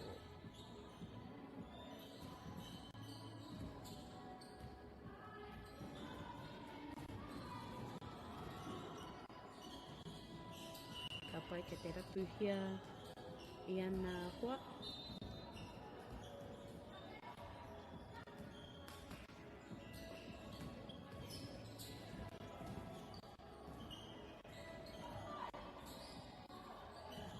Oh, the defense of that is amazing. Oh, here we go, number 9 from Te Kura o Koutu, Taku Tino, eh? She's actually one beautiful player to watch. Ko mataki au iaia I tēnei ata. Tauno ki tēnei ahi ahi katoa. Nā reira, kia koe hinge. Number 9 from Te Kuro o Koutu, a Meihi.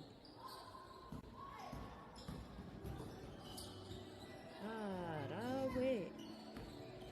Sale points at the moment ko Te Kuro o Te Koutu, Rima. Ana ko Te Kura Kapapa Māori o Hurunga Te Arangi. Hurunga Te Rangi. Kia koutou tahi pointa.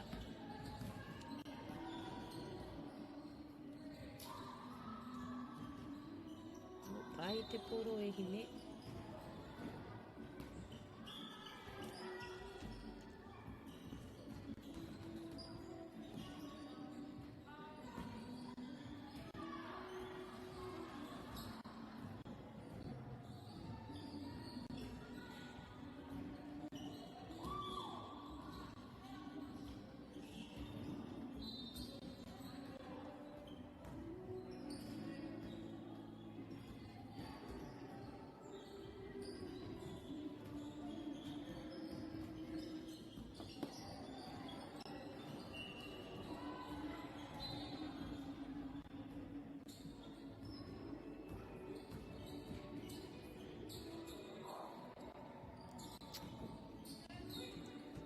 Ko te defense o ēnei kēmu. Nama whetū, kia te āhua ngingi te haere pia, nā te mea he rangi roa.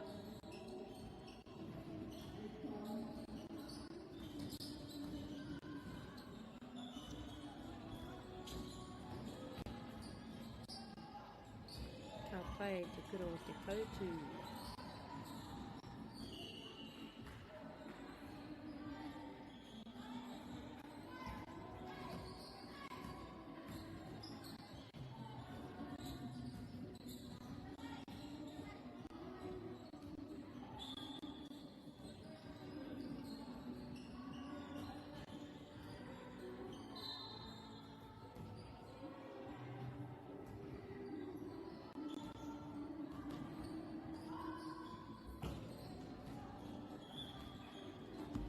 Āhua paku hinga tetahi o mātou kōhine. Number 1.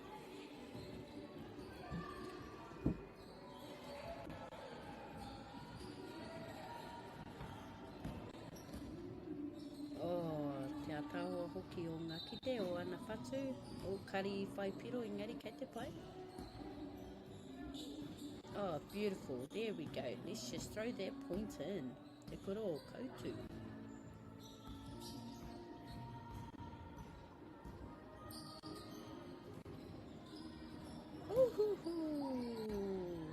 Okay. Oh. Beautiful intercept.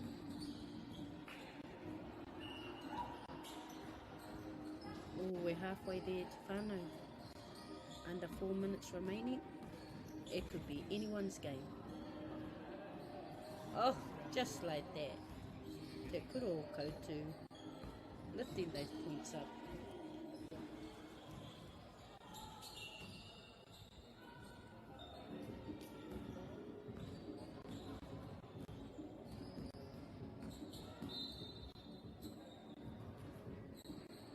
Rawe.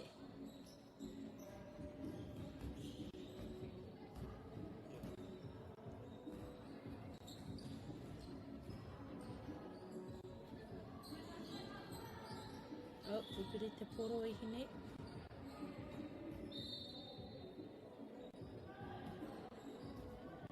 Āhua rere pōturi tēnei kēmu.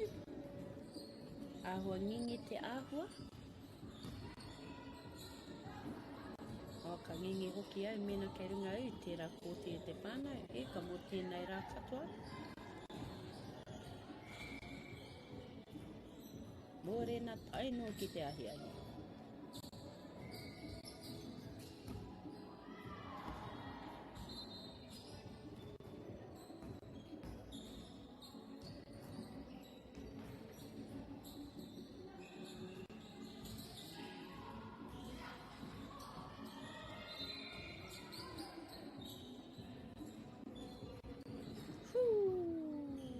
Tēnā koutou, mena kua urua te koe ki roto. If you've just joined us, nau mai haere mai. Who we have playing is te kura o te Koutu and te kura kaupapa Māori o Hurunga Te Rangi playing on the court at the moment. Te kura o te koutu is winning by 9. Te kura kaupapa Māori o Runga Te Rangi 4 and 5.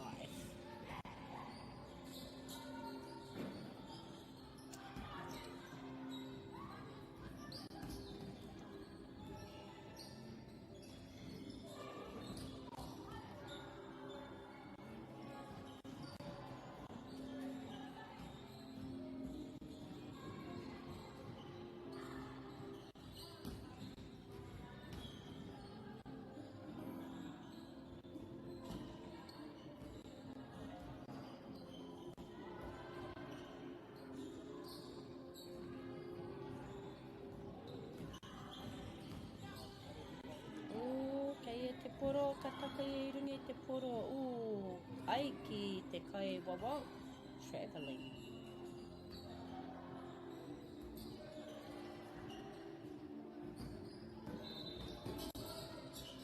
And pera mo te koutu.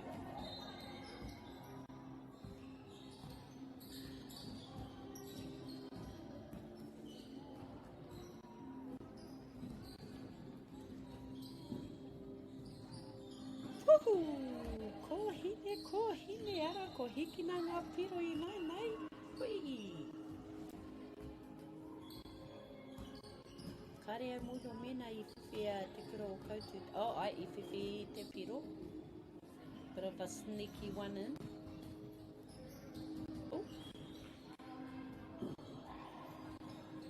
Mena ka kōwhiri ne. Ka taia te kura kaupapa Māori o Runga Te Rangi ki te whiwhi, ki te toi, tēnei. They can. And just like that.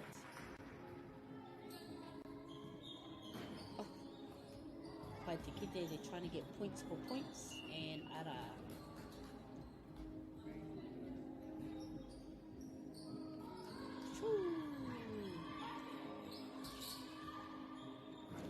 Kia kahara te kura kaupapa Māori o Runga Te Rangi. Don't give up now. Kia koutou hepona, 30 seconds.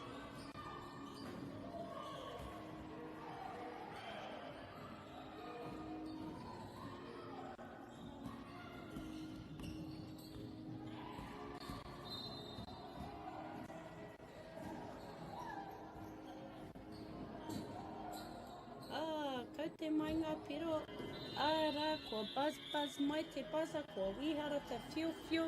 What an awesome way to finish the day. Big mihi to both te kura o te kautuku and te kura kaupapa Māori o Runga Te Rangi for the hard effort and pride shown out there.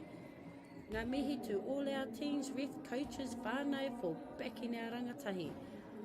Te kura o koutu, nā rātou I toa, 17. Te kura kaupapa Māori, Runga Te Rangi, 11. Nā reira e te whānau, kua e tēnei kaupapa mo tēnei wā ngā mihi to all our teams, ref, coaches, whānau for backing the rangatai.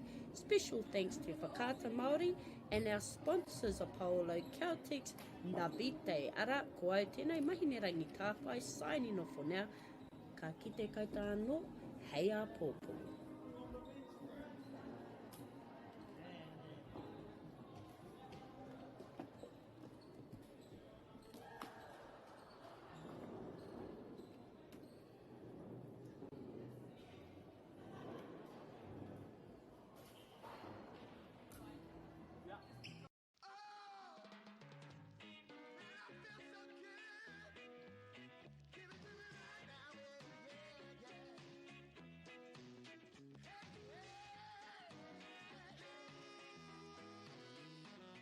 Funding is a real challenge. We know that a lot of schools face that ongoing, and the reality is if you go to a lower decile school in New Zealand, you are less likely to be able to afford to participate in sport. Obviously, having come through it myself with kids and being one of those kids myself who played sport, I know how much it defined who I was. And now being able to go, I can't fix it all, but we can help and try and give to those people who are going through tough times. The forest should never have been taken off this steep hill country that's eroding, and it makes absolute sense to afforest those hills. What we're doing here is using the exotics to help that process get established. We're looking at a managed transition process where those pines are progressively thinned as the native understory establishes. We're trying to do several things here. Soak up carbon, establish native forest, and we're trying to improve biodiversity. You're achieving an awful lot with one program of activity. He hui ngā te tini, me te mana, kaupapa ahuri. Whakapiripiri mai, whakatatatata mai rā.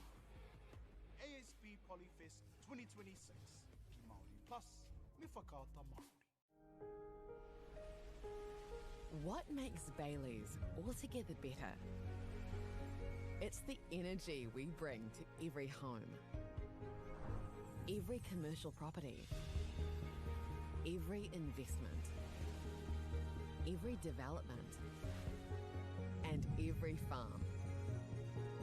Because when the energy is right, you can feel it. Bailey's, altogether better.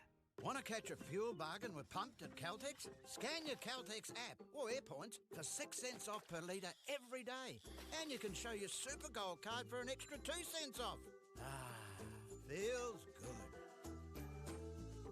Get the MāORI Plus app. Download now on Google Play or the App Store with exclusive viewings and 100% ad-free. Quite like top tier. Watch us anywhere, anytime. Make MāORI Plus your mate and stream now.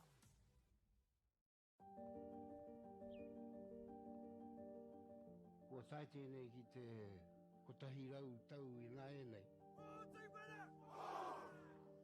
raro I ngā waiwai o ngā tikanga Pākehā. E tahi o tātou te mariki kei kona e noho tūpuhia I roto I tēnei aho te Māorita.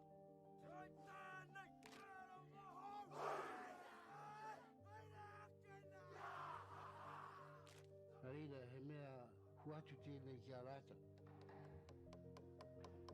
Hei kura, hei tiki mō rātou, hei whai ake I ngā kahura.